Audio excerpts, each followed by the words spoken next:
ఈ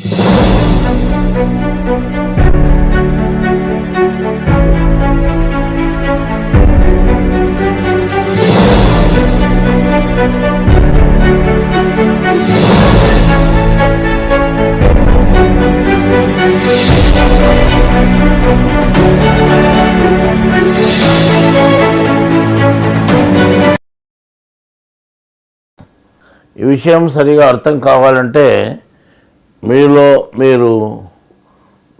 ఉండే ఆత్మను మీరు వదిలి వేడుకోండి. సరైన అవగాహన చేయాలని ఆత్మను ప్రార్థిస్తూ మీరు ఇక్కడ శ్రద్ధ కలిగి ఉంటే తప్పనిసరిగా మీలో ఉండేటువంటి దేవుడు ఆత్మ మీకు ఈ విషయాన్ని అవగాహన తెప్పిస్తాడని మేము అనుకుంటున్నాము. ఆత్మ బంధువులందరికీ నమస్కారము. ఈరోజు మనం ఇక్కడ భగవంతుని జన్మదిన సందర్భముగా ఇక్కడ వేదిక ఏర్పాటు చేసుకోవడం జరిగింది. జ్ఞానము తెలుసుకునే నిమిత్తము ఎంతో దూరం నుంచి వ్యయ ప్రయాసాలు కూర్చుకొని వచ్చిన వాళ్ళు కూడా ఉన్నారు. జ్ఞానం పట్ల మీకు అంత మటుకు శ్రద్ధ ఉన్నందుకు చాలా సంతోషం. ఎంత దూరం నుంచి వచ్చారు? ఇంచుమించు మీకెంతో 150 కిలోమీటర్లు ఉంటుందా? మీకు 300 పైన 400 కిలోమీటర్ల దాకా ఉంటుందేమో. సరిపోనులే. జ్ఞానం నిమిత్తం మనం వ్యయ ప్రయాసాలు కూర్చుకొని ఎంత దూరం పోయినా పర్వాలేదు, అంటే దేవుని జ్ఞానం తెలుసుకునే నిమిత్తం. అర్థమైందా? సరే, ఈరోజు మీరు ఎదురు ఇక్కడికి సమావేశమైనందుకు దేవుడు మీకు అర్థమయ్యే విధంగా మీకు చేయాలని, దేవుని జ్ఞానాన్ని, సరైన జ్ఞానాన్ని మీకు అందించాలని దేవుణ్ణి వేడుకుంటూ ఈరోజు మనం జ్ఞాన విషయాలు చెప్పుకోవడానికి ప్రారంభిద్దాం. ఓకేనా? రైట్. మనము గత నెలలో కొన్ని అంశాలు మాట్లాడుకోవడం జరిగింది. ఏది? ప్రశ్న జవాబుల రూపంలో మీరు కొన్ని ప్రశ్నలు వేయడము, దానికి సమాధానాలు చెప్పడము జరిగింది. మరి ఇక్కడ ఉన్నటువంటి వాళ్ళందరూ ఆ మీటింగ్స్ చూసారా? చెప్పండి గట్టిగా. చూశారు. అర్థమైందా? అర్థమైంది. ఏమేమి అర్థమైంది? అన్ని అంశాలు అర్థమైనాయి. అందులో అర్థమైనాయా? అర్థం కాలేదా? ఏ అంశాలు అర్థం కాలేదు?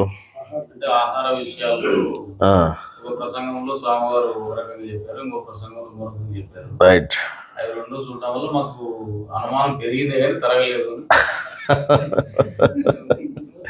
సో మొత్తం మీద కొన్ని విషయాలు అర్థమయ్యాయి, ఇంకా కొన్ని విషయాలు ఇంకా సంశయంగా ఉండేటివి ఉన్నాయి. సరే, ఆహార విషయం.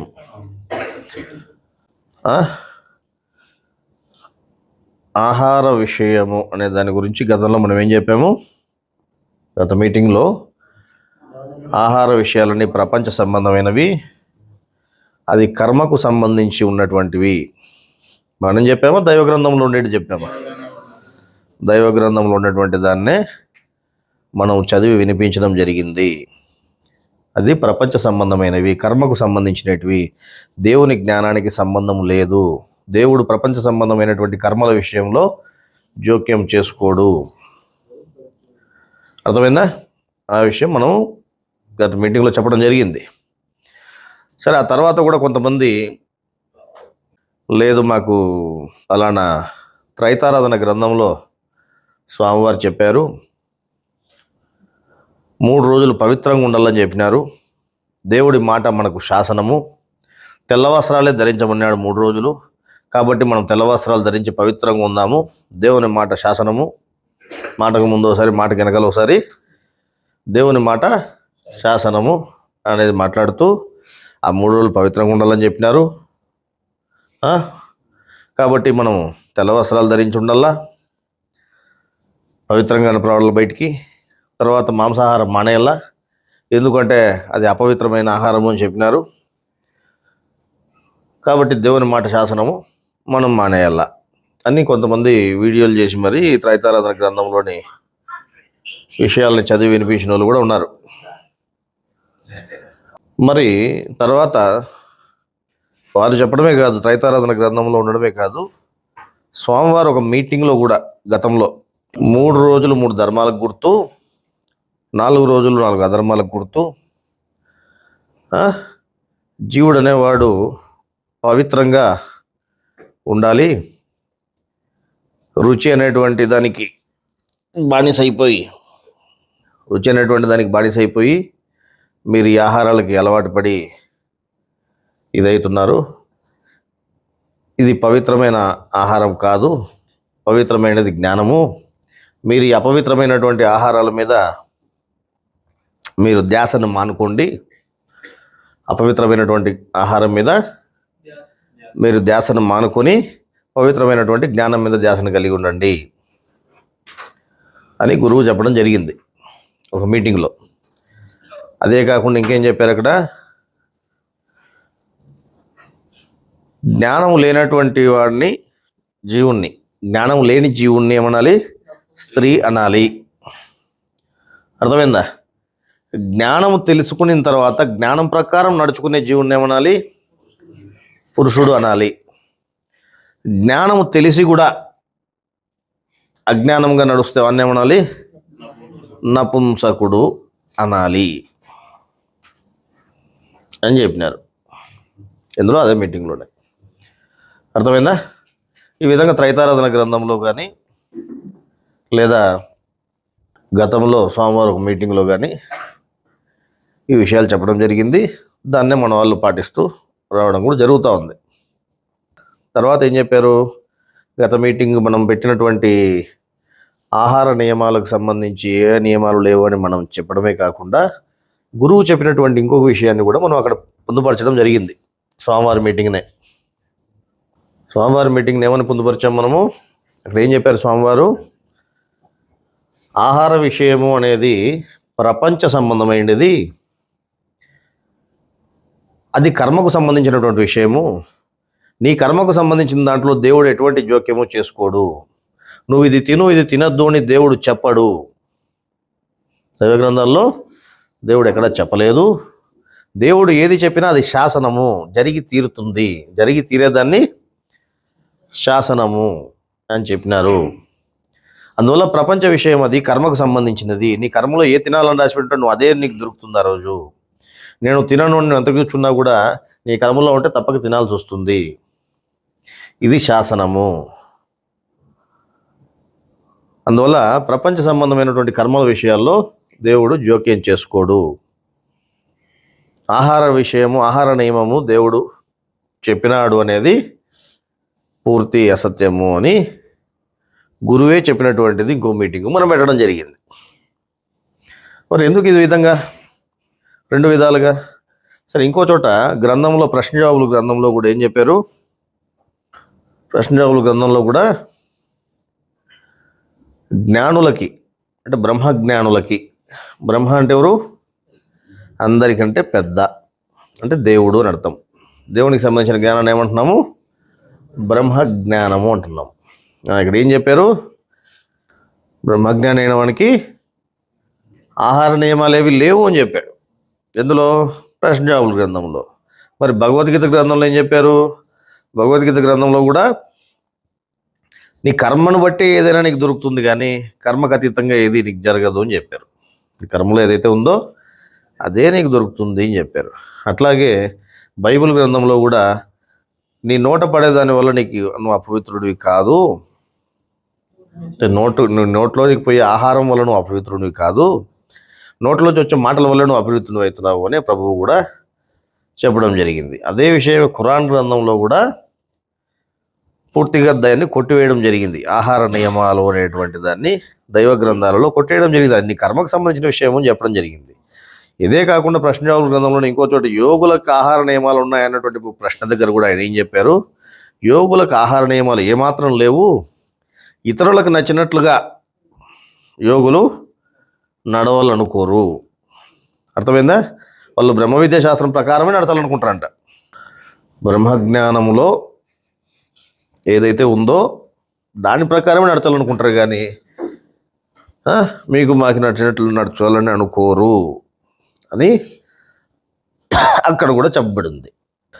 మరి ఈ మధ్య కొంతమంది దీన్ని ఏ విధంగా అర్థం చేసుకోవాలో తెలియక, అంటే స్వామివారు అప్పుడు ఆ విధంగా మీటింగ్లో చెప్పారు, ఏంటి? ఆహారాన్ని, అపవిత్రమైన ఆహారము, మాంసాహారం 3 రోజులు తినద్దండి, అపవిత్రము, మీరు పవిత్రమైనటువంటి ఆహారాన్ని తీసుకోండి. పవిత్రమైన ఆహారం అంటే జ్ఞానము. అర్థమైందా? కాబట్టి అపవిత్రమైన ఆహారం మీద మీ ధ్యాసని మానేయండి, ధ్యాసని జ్ఞానం మీద ఉంచుకోండి, దేవుని జ్ఞానం మీద ఉంచుకోండి అనేప్పుడు మీటింగ్లో ఆయన చెప్పడం జరిగింది. తర్వాత ఏం చేశారు? మొన్న మనం పెట్టిన దాంట్లో ఏముంది, మనం చెప్పడమే కాకుండా దైవ గ్రంథాల్లో ఉండే విషయం చూపించడమే కాకుండా తర్వాత ఆయనే గురువే చెప్పినటువంటి ఇంకొక వీడియోను కూడా మనం ప్రజెంట్ చేయడం జరిగింది. అక్కడేముంది, ఏం తినాలో ఏం తినకూడదు అనేది కర్మకు సంబంధించిన విషయము. కర్మకు సంబంధించిన విషయంలో దేవుడు జోక్యం చేసుకోడు, అర్థమైందా అని గురువే దాన్ని ఖండించి చెప్పడము జరిగింది. మరి ఈ విధంగా 2 విధాలుగా ఎందుకు చెప్పారు అని డైలమాలో పడ్డారు భక్తులు. ఇప్పుడు దైవ గ్రంథంలో ఉన్న దాన్ని ఫాలో కావాలా, గురువు చెప్పిన దాన్ని ఫాలో కావాలా? గురువు చెప్పిన దాన్ని ఫాలో అవుదాం అనుకుంటేనేమో గురువు మళ్ళీ 2 రకాలుగా చెప్పాడు. గురువే మొదటేమో ఇది అపవిత్రమైన ఆహారము, మాంసాహారము, 3 రోజులు తినద్దండి, పవిత్రంగా ఉండండి, జ్ఞానం తెలుసుకోండి. పూర్వము ఈ 3 రోజులు జ్ఞానం తెలుసుకోవడానికి కేటాయించుకునే వాళ్ళు పెద్దలు 3 యోగాలకు గుర్తు 3 రోజులు, అంటే 3 ధర్మాలకి, 4 అధర్మాలకు గుర్తు 4 రోజులు అని చెబుతూ ఈ 3 రోజులు మాంసాహారం మానేయండి. అర్థమైందా? మీరు జ్ఞానం తెలిసిన తర్వాత కూడా, జ్ఞానం చెప్పిన తర్వాత కూడా మీరు వినకుండా అజ్ఞానంగా నడుచుకుంటే ఏమవుతారని చెప్పారు? నపుంసకులు. జ్ఞానం తెలిసి అజ్ఞానంగా నడుచుకుంటే నపుంసకులు అనే మాటను కూడా గురువే చెప్పడం జరిగింది. అర్థమైందా? మరి ఈ మధ్య కొంతమంది ఒక వీడియోలు చేస్తూ ఆ వీడియోల్లో ఏం చెప్తున్నారు, నోట పడినది అపవిత్ర పరచుదు అని చెప్పని ప్రభువు చెప్పినాడు అని బైబిల్ గ్రంథంలో చెప్తున్నారు. ఎందుకు అపవిత్రపరచదు? అపవిత్రపరచది.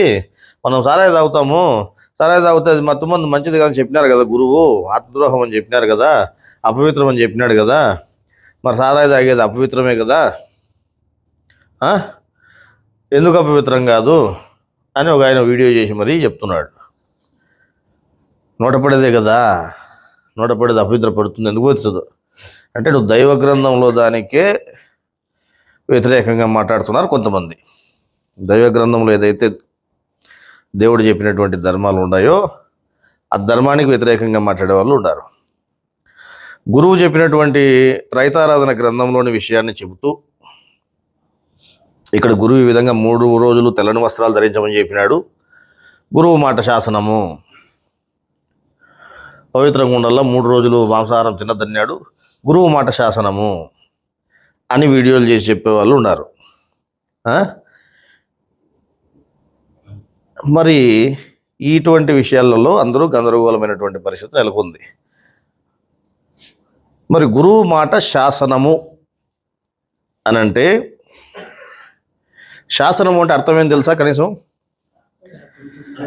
వీళ్ళని అందుకే పోయినసారి ఏం చెప్పినాము అంటే మందబుద్ధి గల వాళ్ళు అని చెప్పినాం అనమాట. చెప్పినటువంటి విషయాన్ని సరైన విధానంలో గ్రహించుకోకపోతే వాళ్ళని ఏమంటారు? మందబుద్ధి గలవారు, బలహీన బుద్ధి గలవారు. అక్కడ ఏం చెప్పాడు గురువు, ఎందుకు చెప్పాడు అనేది గ్రహించుకోలేని వాళ్ళని ఏమంటారు?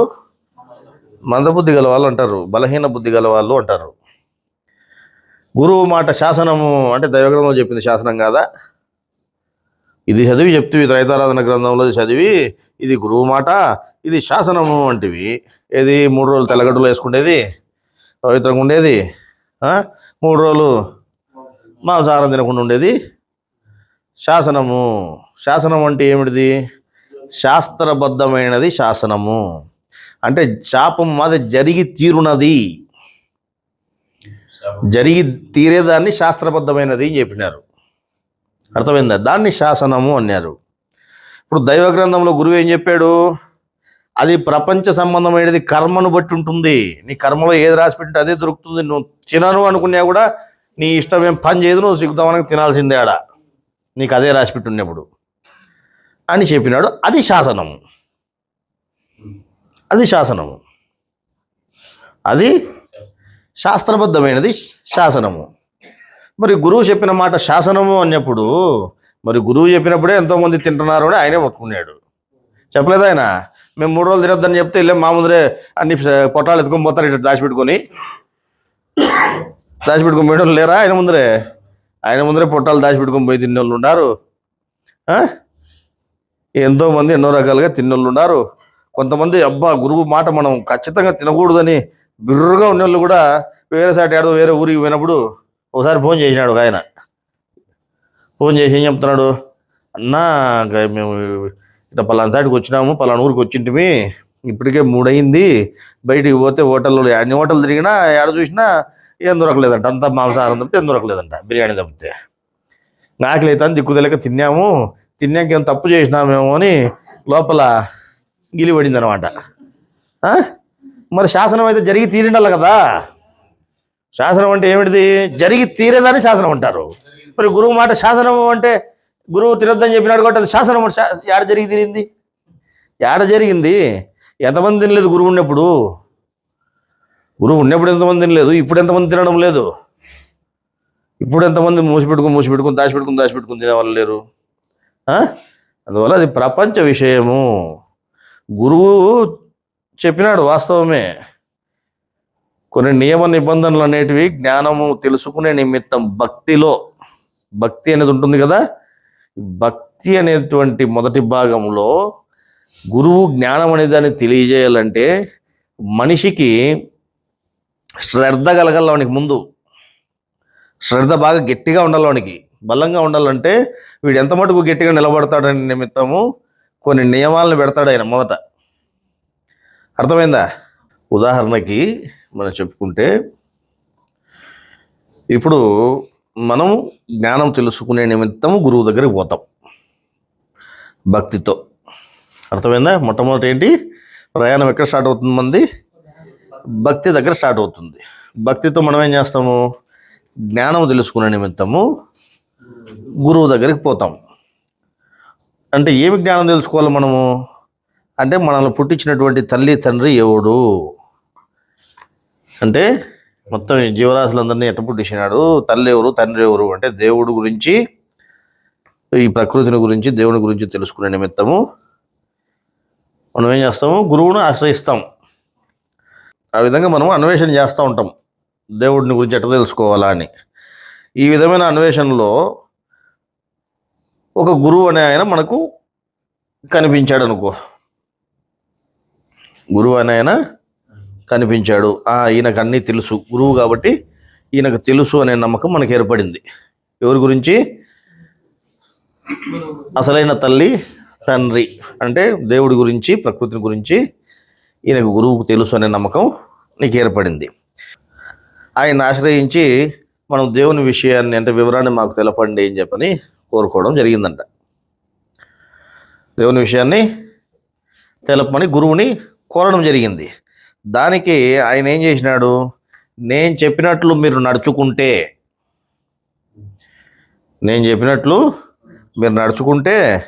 నీకు అప్పుడు చెప్తాను నేను ఆ విషయం అంతా అని చెప్పినాడు. కండిషన్ పెట్టినాడు. అర్థమైందా? దానికి వీళ్ళు ఏం చేసినారు? అట్లే చేస్తాము, మీరు అట్లా చెప్తే తింటాము, మేము మాత్రం మొత్తానికి దేవుని విషయం మేము తెలుసుకోవాలనేది వీళ్ళు వ్యక్తం చేశారు.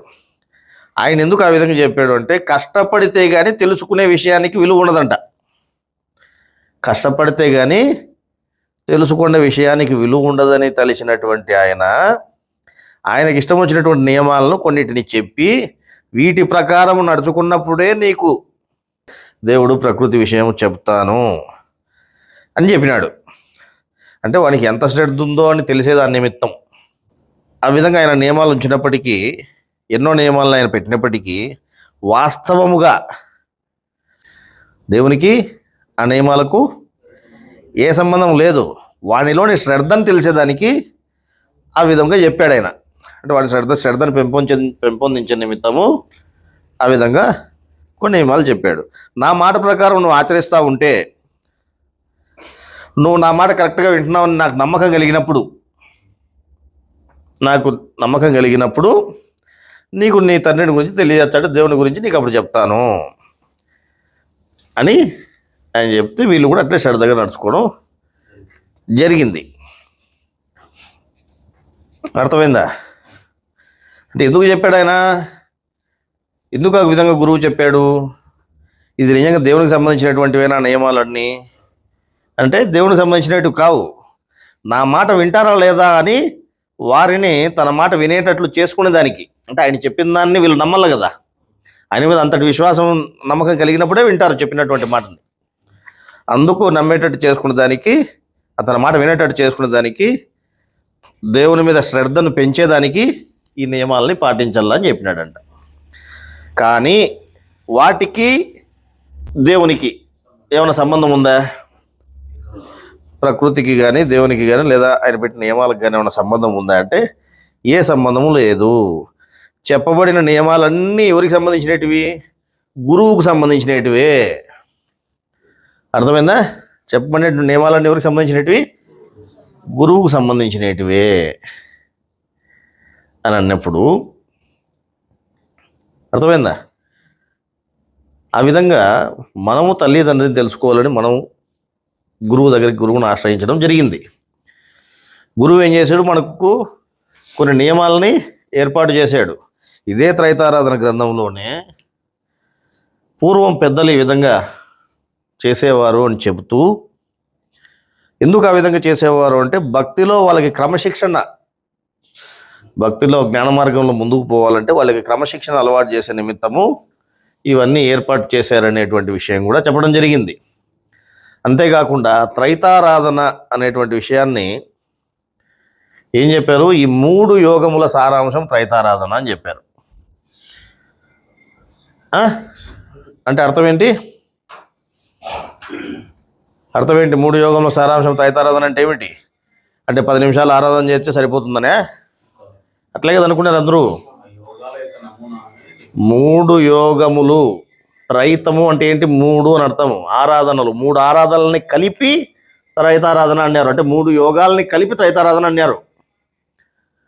3 యోగాల్ని కలిపి త్రైతారాధన అని చెబుతూ ఈ 10 నిమిషాలు చేసేది దానికి నమూనా అని చెప్పినారు. అదే గ్రంథంలోనే చెప్పలేదా? దానికి నమూనాగా ఈ 10 నిమిషాలు చేసేటువంటి దీన్ని చెప్పారు. మరి ఈరోజు ఏం చెప్తున్నారు? మనం ఈ 10 నిమిషాలు ఆరాధన తప్పనిసరిగా చేయాల్సిందే, మనం ఇది చేస్తే 3 యోగాలు చేసినట్లే. త్రైతారాధన అంటే 3 యోగాలు అని చెప్పినారు కాబట్టి 3 యోగాలు మనం చేసినట్టే. ఎవడు చెప్పినాడు మీకు? త్రైతారాధన అంటేనే పేరే 3 యోగాలకు సంబంధించింది. అది 3 యోగాల్ని కలిపి త్రైతారాధన అన్నారు. అర్థమైందా? నువ్వు 10 నిమిషాలు చేసేది దానికి నమూనా అని చెప్పినారు. అర్థమైందా? అంతేకాకుండా నువ్వు బయటికి చేసే ఏ ఆచరణ అయినా అది సాంప్రదాయం అవుతుంది అని చెప్పినాడు. సాంప్రదాయం ద్వారా ఏమవుతుంది? నీ జ్ఞానం తెలియబడుతుంది కానీ దేవుడు తెలియబడడు. చెప్పలేదా? చెప్పినారు లేదు సోమవారు? చెప్పినారు. నువ్వు ఏ సాంప్రదాయమైనా సాంప్రదాయంలో జ్ఞానం ఉంటుంది. సాంప్రదాయం మొదలైందే దేంతో మొదలైంది? జ్ఞానంతోనే మొదలైంది. జ్ఞానం అనేదాన్ని తెలియజేసే నిమిత్తమే సాంప్రదాయం ఏర్పాటు చేయబడింది. కానీ సాంప్రదాయము దేవుణ్ణి చేర్చలేదు. అర్థమైందా? సాంప్రదాయాన్ని అనుసరించి మతం అనేది పుట్టుకొస్తుంది. నువ్వు సాంప్రదాయం అంతా కూడా బయటికి ఆచరణ చేసేది సాంప్రదాయము అంటారు. అర్థమైందా? లోపలికి ఆచరణ చేసేది యోగము అవుతుంది. త్రైతారాధన అంటే ఏమిటిది?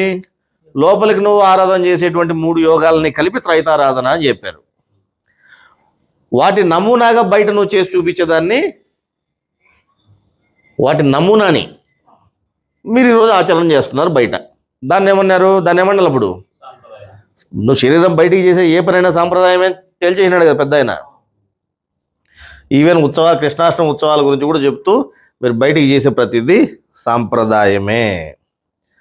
సాంప్రదాయం వల్ల నా కర్మ గాలిపోతుంది, నేను మోక్షానికి పోతాను అనుకుంటే అది మీ పొరపాటు. నువ్వు లోపలికి యోచన చేయాల్సిందే. అంటే లోపలికి ఆరాధన అంతా లోపలికే ఉండాలి. అర్థమైనా? చెప్పినాడా లేదా? చెప్పినాడు. ఆ విధంగా ఎట్లయితే త్రైతారాధన అంటే ఇది 3 యోగాల్ని కలిపి త్రైతారాధన అన్నారు అని గ్రహించుకొని మనం యోగాలు ఎట్లా చేయాలో లోపలికి అనేది ఆలోచన చేసుకోకుండా బయట దానికి నమూనాగా పెట్టినటువంటి 10 నిమిషాల ఆరాధనకే ఎట్లా వీళ్ళు అలవాటు పడిపోయి ఇది చేస్తే చాలు ఇంకా అనేటువంటి భావనలోకి వెళ్ళిపోయారో, ఆహార విషయములలో కూడా బయట విషయాలనే, బయట ఆహారాన్నే చూస్తూ వీళ్ళు ఏమవుతున్నారు, దానికి అలవాటు పడిపోవడం. మొన్న ఒక ఆయన చెప్తున్నాడు ఫోన్ చేసి, అది ఏంటన్నా మీరు ఇలా చెప్పారు, మేము బయటంతా సమాజంలో చాలా విలువ ఇస్తారు మాకి, అబ్బా వీళ్ళంతా వాళ్ళ గురువు చెప్పినట్టు నడుచుకుంటారు, వాళ్ళ త్రై సిద్ధాంతం వాళ్ళంతా 3 రోజులు తినరు అని బయట చాలా పేరు వచ్చిందంట. అంటే మీ పేరు, మీకు వచ్చిన పేరు కోసము, మీ పొగడతల కోసము సత్యాన్ని చెప్పకుండా దాచిపెట్టాలా? చూడెట్టుందో, మీరు దానికి అలవాటు పడుతున్నారు. మన వాళ్ళు ఏం చెప్తున్నారు, గురువు మాట అంటే శాసనము అంటున్నారు. శాసనం అంటే దానికి అర్థమే తెలియదే. శాస్త్రబద్ధత కలిగినది శాసనము. శాసనము అంటే అది జరిగి తీరేది. బ్రహ్మ విద్యాశాస్త్రంలో చెప్పినది, బ్రహ్మజ్ఞానంలో చెప్పినది, దైవ గ్రంథంలో చెప్పినది అది జరిగి తీరుతుంది. అది జరిగి తీరుతుంది, కనపడుతుంది. మరి ఇది జరిగి తీరుతా ఉందా? జరగలేదు. మరి గురువు 2 విధాలుగా ఎందుకు చెప్పినాడు, ఎందుకు ఆ రోజు అలా చెప్పినాడు ఆయన, దాంట్లో అర్థం ఏముంది అని యోచన చేయాల్సింది పోయి గుడ్డిగా శాసనము అంటే మరి తోటలో గడ్డి వీకమని చెప్పినాడు, గడ్డి వీకండి అని చెప్పినాడు, అక్కడ కసువు నొక్కుపోండి అని చెప్పినాడు. అది కూడా అది మా ఆయన మాటే కదా, అది కూడా శాసనమే అనుగా సరిపోతుంది. ఇది శాసనం, అదెందుకు శాసనం కాదు? ఇప్పుడు ఆ పని చేయాలంటేనే మళ్ళీ అబ్బా మనం ఖర్చు పెట్టుకుని పోవాలా, మళ్ళీ ఆడ శ్రమ పడాలా, ఖర్చు నొక్కాలంటే వంగి పని చేయాలా, అదంతా ఇబ్బంది కాబట్టి అవన్నీ లేవని కొట్టేసుకుంటావు నువ్వు. ఇది నీకు అలవాటైంది, బాగా ఇష్టంగా ఉంది, మీకు అందరికీ బయట 10 మంది పొగుడుతారు, అబ్బా మీరు 3 రోజులు చాలా చక్కగా అంటారు కాబట్టి మీకు నచ్చింది కాబట్టి ఇది శాసనము. అంటే నచ్చినవి అయితే శాసనాలు, నచ్చనేటివేమో శాసనాలు కదా. అందుకే ఇట్లాంటి ఉంటాయని ఆయన ఏం చెప్పినాడు తెలుసా? ఏ గ్రంథంలో అది, మరణరహస్యంలోనే ఇందులోనే చెప్తాడు. దేవుడు భగవంతుడిగా భూమి మీదకి వస్తాడంట, అంటే గురువు రూపంలో.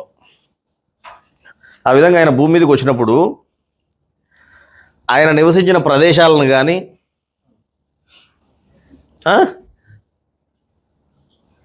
ఆయన మాట్లాడిన మాటలను కానీ,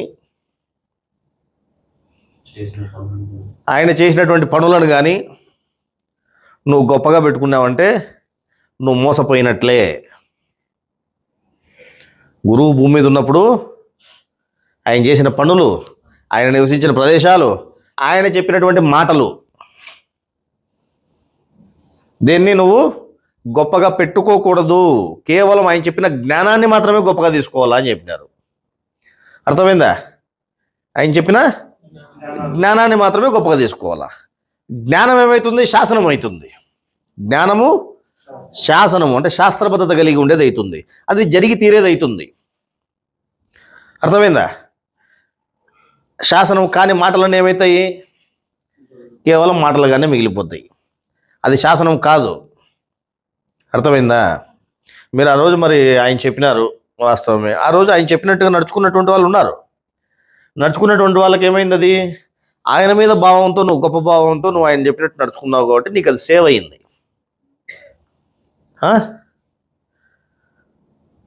నడుచుకున్న వాళ్ళు కూడా ఉన్నారు. ఎందుకంటే వాడి కర్మలో అదే ఉందనుకో, వాడు బలంగా కొట్టి నూకింటుందండి. ఇంకో మాట చెప్తున్నారు ఈ మధ్య, ఏంటది? జ్ఞానముతో కర్మను కాల్చుకోవచ్చు అన్నాడు. కాబట్టి మన కర్మలో రాసిపెట్టి ఉన్నా కూడా మనం దాన్ని జ్ఞానంతో కాల్చుకోవచ్చు అంట. జ్ఞానముతో సర్వకర్మలను కాల్చుకోవచ్చు అని చెప్పినది వాస్తవమే. అది ఎప్పుడు నువ్వు జ్ఞానాన్ని సంపాదించుకొని దాన్ని నువ్వు ఆచరణ చేసినప్పుడు, ఆచరణ అంటే ఏది? యోగము చేసినప్పుడు అప్పుడు నీ కర్మలను కాలిపోతున్నాయి. అర్థమైందా? గురువు ఉన్నప్పుడు గురువు మాట ప్రకారమైనా కాలిపోతాయి, అది వేరే విషయము. ఇప్పుడు నువ్వు యోగాచరణ చేయకుండా నాకు జ్ఞానం చాలా తెలుసు అనే గర్వంతో మీరు ఈరోజు మాట్లాడుతూ మేము జ్ఞానంతో కర్మ కాల్చేసుకుంటున్నాం. నీ కర్మ తినాలని లేదు, రాసిపెట్టలేదు నీకు. అందుకే నీకు లోపల తినాలనిపించినా దేవుడు ఆయన చెప్పినాడు కదా గురువు అనే దాన్ని అడ్డం పెట్టి మరి నీకు తినకుండా చేస్తున్నాడు. అది నీ కర్మలో అటు రాసి ఉంది. ఈడేమనుకుంటున్నాడు, నేను కాల్చేసుకుంటున్నాను అనుకుంటున్నాడు. ఏంది కాల్చుకుంటున్నావు నువ్వు? మరి అటు జ్ఞానం నీ తలకాయలో ఉంటేనే కర్మ కాలిపోతుందా? ఏం మాట మాట్లాడినా దానికి శాస్త్రబద్ధత ఉండాలా. గురువు ఏం చెప్పాడు? 30 సంవత్సరాల పాటు గురువు దగ్గరే ఉండి జ్ఞానం తెలుసుకొని ఏ ప్రశ్నకైనా జవాబు, జ్ఞానంలో ఏ ప్రశ్నకైనా జవాబు చెప్పేంతటి స్తోమత ఉన్నోడైనా సరే వాడు జ్ఞానం ప్రకారం నడుచుకోలేదనుకో, అంటే ఆచరణ చేయలేదనుకో, జ్ఞానాన్ని ఆచరణ చేయలేదనుకో. జ్ఞానాచరణ అంటే ఏమిటిది? ధర్మం ఉన్నాయి, అంటే 3 యోగాలు ఉన్నాయి. ఆ 3 యోగాల ప్రకారం ఏదో ఒక యోగం ప్రకారం వాడు ఆచరణ చేయలేదనుకో, వాడు ఏమీ తెలియని అజ్ఞానితో సమానము. వాడు బయట ఏమీ తెలియని అజ్ఞానం ఉంటాడు కదా, ఆ అజ్ఞానితో సమానము అని చెప్పినాడు. చెప్పలేదా? మరి మనం జ్ఞానం మా తెలుసుకున్నాం, మేము జ్ఞానం దండిగా ఉంది మా దగ్గర, మా జ్ఞానం ఉంది కాబట్టి మా కర్మలను కాలిపోతాయి. అది నీ భావమా దేవుని భావమా? ఎవడుగాల మీ భావాలు? మరి ఆ విధంగా అందుకని ఇటువంటి వాళ్ళని ఏం చెప్పారు? బలహీన బుద్ధి గలవారు అని చెప్పారు. అర్థమైందా? స్వామివారు గత మీటింగ్లో, పూర్వం ఒక మీటింగ్లో 2010లోనే ఎప్పుడో చెప్పడం జరిగింది. ఏం చెప్పడం జరిగింది? ఈ 3 రోజులు ఈ ఆహారం మీద ధ్యాస మానేయండి, జ్ఞానం మీద ధ్యాస కలిగి ఉండండి. అర్థమైందా? మాంసాహారం అనేది ఈ 3 రోజులు మానేయండి. జీవుడు అనేవాడు పవిత్రంగా ఉండాలా, అపవిత్రమైనటువంటి ఆహారం తీసుకోవద్దండి. ఆ విధంగా పవిత్రంగా జ్ఞానం తెలుసుకొని పురుషుడిగా ఉండండి. జ్ఞానం తెలియకుండా స్త్రీగా ఉండద్దండి. జ్ఞానం తెలుసుకుని పురుషుడిగా ఉండండి. ఎవరికి చెప్పినారు? జీవునికి చెప్పినారు. జ్ఞానం ప్రకారం నడుచుకుని పురుషుడిగా ఉండండి. ఆ విధంగా జ్ఞానం తెలిసి కూడా జ్ఞానం ప్రకారం నడుచుకోకుండా పోతే ఏమవుతుంది? నువ్వు నపుంసకునివి అవుతావు అని చెప్తూ బయటి ఆహారాన్ని గురించి అక్కడ నీకు చెప్పడం జరిగింది ఆ రోజు. అదే మీటింగ్లోనే జీవాత్మ అనేవాని నువ్వు జీవాత్మను గురించి తెలుసుకోండి, అట్లాగే ఆత్మ అనే ఒక ఆయన ఉన్నాడు, చైతన్య శక్తినిచ్చే ఆయనను గురించి కూడా తెలుసుకోండి. ఎందుకంటే ప్రతి పని ఆయనే చేస్తున్నాడు మీ శరీరంలో అని తెలియజేస్తూ, వీరిద్దరికంటే పెద్ద ఒక ఆయన ఉన్నాడు, పరమాత్మ, దేవుడు, అనువనంలో వ్యాపించినటువంటి దేవుడు. మనం ఆయనలోకి చేరుకోవాలి, అందువల్ల మీరు పరమాత్మను ఆరాధించండి అని చెప్పడం జరిగింది. ఏం చెప్పారు అదే మీటింగ్లోనే? పరమాత్మను ఆరాధించండి అని చెప్పడం జరిగింది. అర్థమైందా? ఇవి ప్రాథమికంగా చెప్పినటువంటి జ్ఞానము, ప్రాథమికంగా స్టెప్ బై స్టెప్ ఆయన జ్ఞానం చెప్తూ వస్తున్నటువంటి క్రమంలో చెప్పినటువంటి విషయము. రాబోయే తర్వాత కాలంలో ఏం చెప్పారు? పరమాత్మను ఆరాధించడము అనే దగ్గరకు వచ్చేసరికి, పరమాత్మ అని అంటే అందులో మొత్తం 4 భాగాలు ఉన్నాయి. పరమాత్మే కాకుండా ఆత్మ ఉంది, జీవాత్మ ఉంది, ప్రకృతి కూడా ఉంది. ఈ 4ంటిని కలిపి పరమాత్మ అని చెప్పినారు. అందువల్ల నువ్వు జీవుడివి కాబట్టి నువ్వు విభజన చెంది ఉండవు ఆల్రెడీ, కాబట్టి నువ్వు కూడా దాని జ్ఞానాన్ని విభజన చేసుకొని చూసుకోవాలా అని చెబుతూ, పరమాత్మ ఏ అక్కర లేనివాడిగా ఉన్నాడు ఎప్పుడు విభజన చేసుకున్న తర్వాత. విభజన చేయకపోతే పరమాత్మను ఆరాధించాలా అని చెప్పినారు. విభజన చేసి చూసిన తర్వాత ఏమైంది? పరమాత్మ ఏ అక్కర లేనివాడిగా సాక్షిభూతుడిగా ఉన్నాడు. మరి ఇక్కడ ఎవరిని ఆరాధించాలి అంటే ఆత్మనే ఆరాధించాలి. ఆత్మే నీకు సృష్టికర్త, ఆత్మే జీవుణ్ణి సృష్టించినాడు అనేటువంటి విషయం అంతా తెలిసి ఆత్మను ఆరాధించాలి అని చెప్పినారు. అది ఇప్పుడు 2015వ సంవత్సరం తర్వాత నుంచి ఆత్మకు సంబంధించిన జ్ఞానం అంతా ముందుకు వచ్చింది. ఆత్మే దేవుడు అనేటువంటి వివరం ముందుకు వచ్చింది.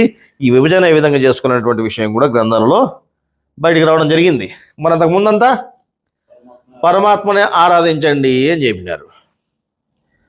తర్వాత కాలంలో ఏమైంది? అది దాన్ని విభజన చేసి, ఈ పరమాత్మ అంటే 2 భాగాలు ఉన్నాయి, అందులో ఈ భాగాలుగా విభజన చేసినప్పుడు ఈయన ఏ కార్యము చేయనటువంటి వాడు, ఏ అక్కర లేనటువంటి వాడు, ఏకముగా చెప్తే పరమాత్మని ఆరాధించండి అని చెప్పాలి. అందువల్ల అప్పుడు అటు చెప్పాము.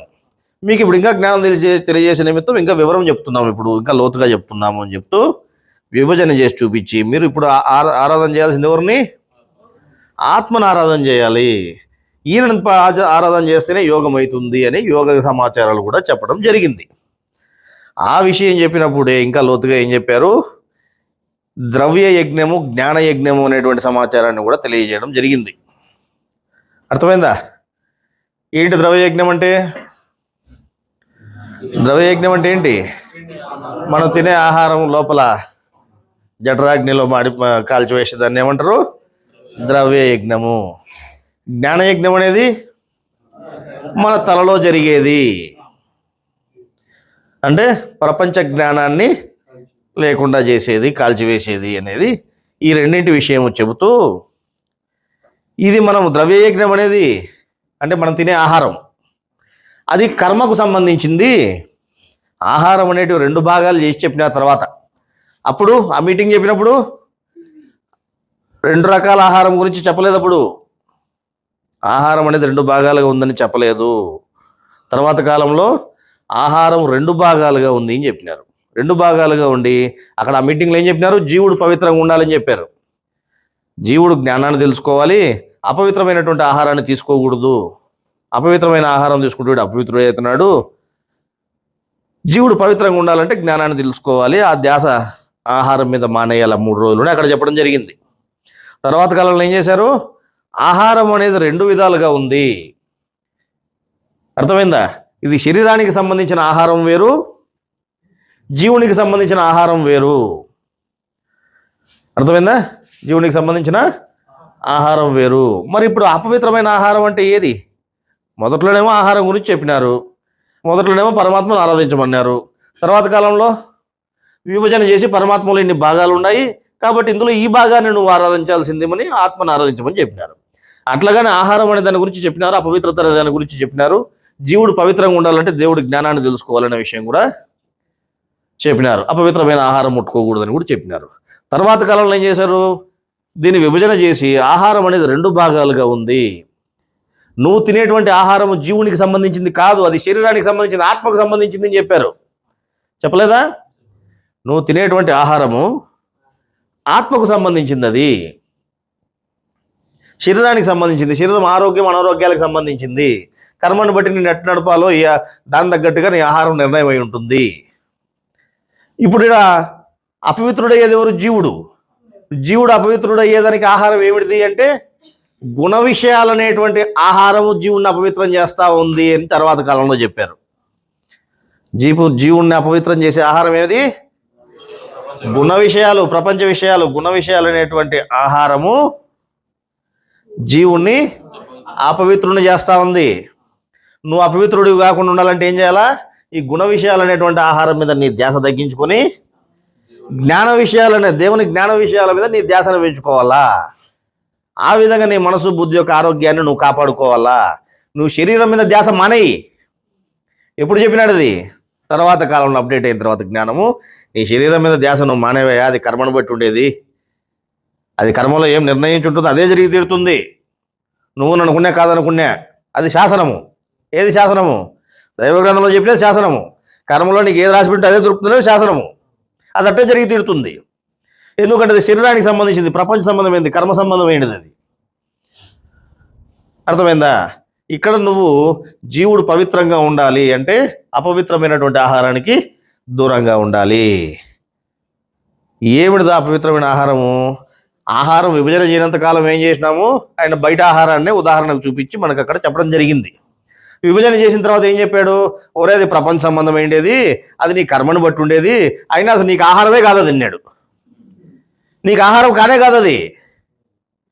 ఎవరికి ఆహారం అది? అది ఆత్మకు సంబంధించింది. అది నీ ఆరోగ్యంగా ఉంచాలా, నీ శరీరాన్ని అనారోగ్యంగా ఉంచాలని నీ కర్మను బట్టి ఆత్మ నిర్ణయించుకుని అది ఏం తినాలా ఏం తినకూడదని నీ కర్మను రాసుకుని దాని ప్రకారం జరిగేది. అది నువ్వు జీవునికి ఎటువంటి సంబంధం లేదు. ఇప్పుడు జీవుడు అపవిత్రుడు కాకుండా ఉండాలంటే ఏ ఆహారం మానుకోవాలా? 3 రోజులు మాంసాహారం తినకుండా మేము కూర్చుంటాం, దేవుడు ఆయన చెప్పిన మాట శాసనం అంటే ఎప్పుడు చెప్పాడు? ఏమిటికి చెప్పాడు? గురువు చెప్పిన భావం ఏంది? ఆయన చెప్పిన జ్ఞానాన్ని గ్రహించుకోకపోతే ఎట్లా? అప్పుడు బయట ఆహారాన్ని ఉదాహరణ ఇచ్చి చెప్పడం జరిగింది. తర్వాత కాలంలో మీకు జ్ఞానం చెబుతూ ఇంకా ముందుకు లోతుగా తీసుకుపోయి ఏం చెప్పాడు? ఆహారాన్ని 2 భాగాలుగా చేసి చూపుతూ, ఇది బయట కర్మకు సంబంధించిన ఆహారము, శరీరానికి సంబంధించిన ఆహారము, నీకు సంబంధించిన ఆహారము గుణ విషయాల దగ్గర ఉంది. ఇది అపవిత్రపరుస్తుంది నిన్ను. ఎవరిని? జీవుణ్ణి. జీవుని అపవిత్రపరిచేది ఏది? గుణ విషయాలకు సంబంధించిన ఆహారం జీవుని అపవిత్రపరుస్తుంది. అందువల్ల నువ్వు గుణ విషయాల ఆహారం దగ్గర నువ్వు నియంత్రణ పాటించు. అర్థమైందా?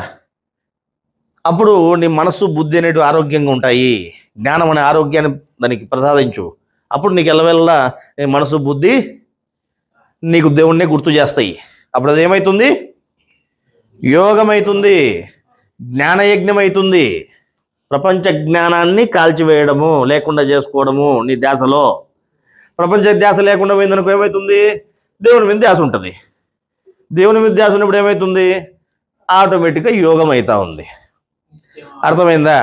అప్పుడు నువ్వు జ్ఞానం ద్వారా కర్మను కాల్ చేసుకున్నాను అంటే అర్థం ఉంది. యోగం ద్వారా నీ కర్మ వచ్చేది లేకుండా పోయి కాలిపోతా ఉంది. అంతేగాని నీకు రాసి పెట్టబడి దాన్ని నేను కాల్చుకుంటాను అంటే అది అయ్యేదేనా? ఆయన చెప్పినది ఏంది, మీరు అర్థం చేసుకునేది ఏంది? మళ్ళీ దేవుని మాట శాసనము, గురువు మాట శాసనము. శాసనం అంటే అర్థం కూడా తెలియకుండా మాట్లాడుతున్నారే మీ అంత మూర్ఖులు. అందుకే చెప్పినాడు ఆయన. ఏమని చెప్పినారు? అల్ప బుద్ధి గలవారు, బలహీన బుద్ధి గలవాళ్ళు. ఈ మాట చెప్తే పాపం చాలా బాధ కావచ్చు కొంతమందికి. మేము చెప్పిన మాట కాదు అది. ఇంకా అన్ని చదివి వినిపించా మీరు. ఇంకా రక్త కన్నీళ్ళే మీకు. ఇంకా ఆయన చెప్పినటువంటి చదివి వినిపించినామంటే మేరటోళ్ళ గురించి. అంతే కదా.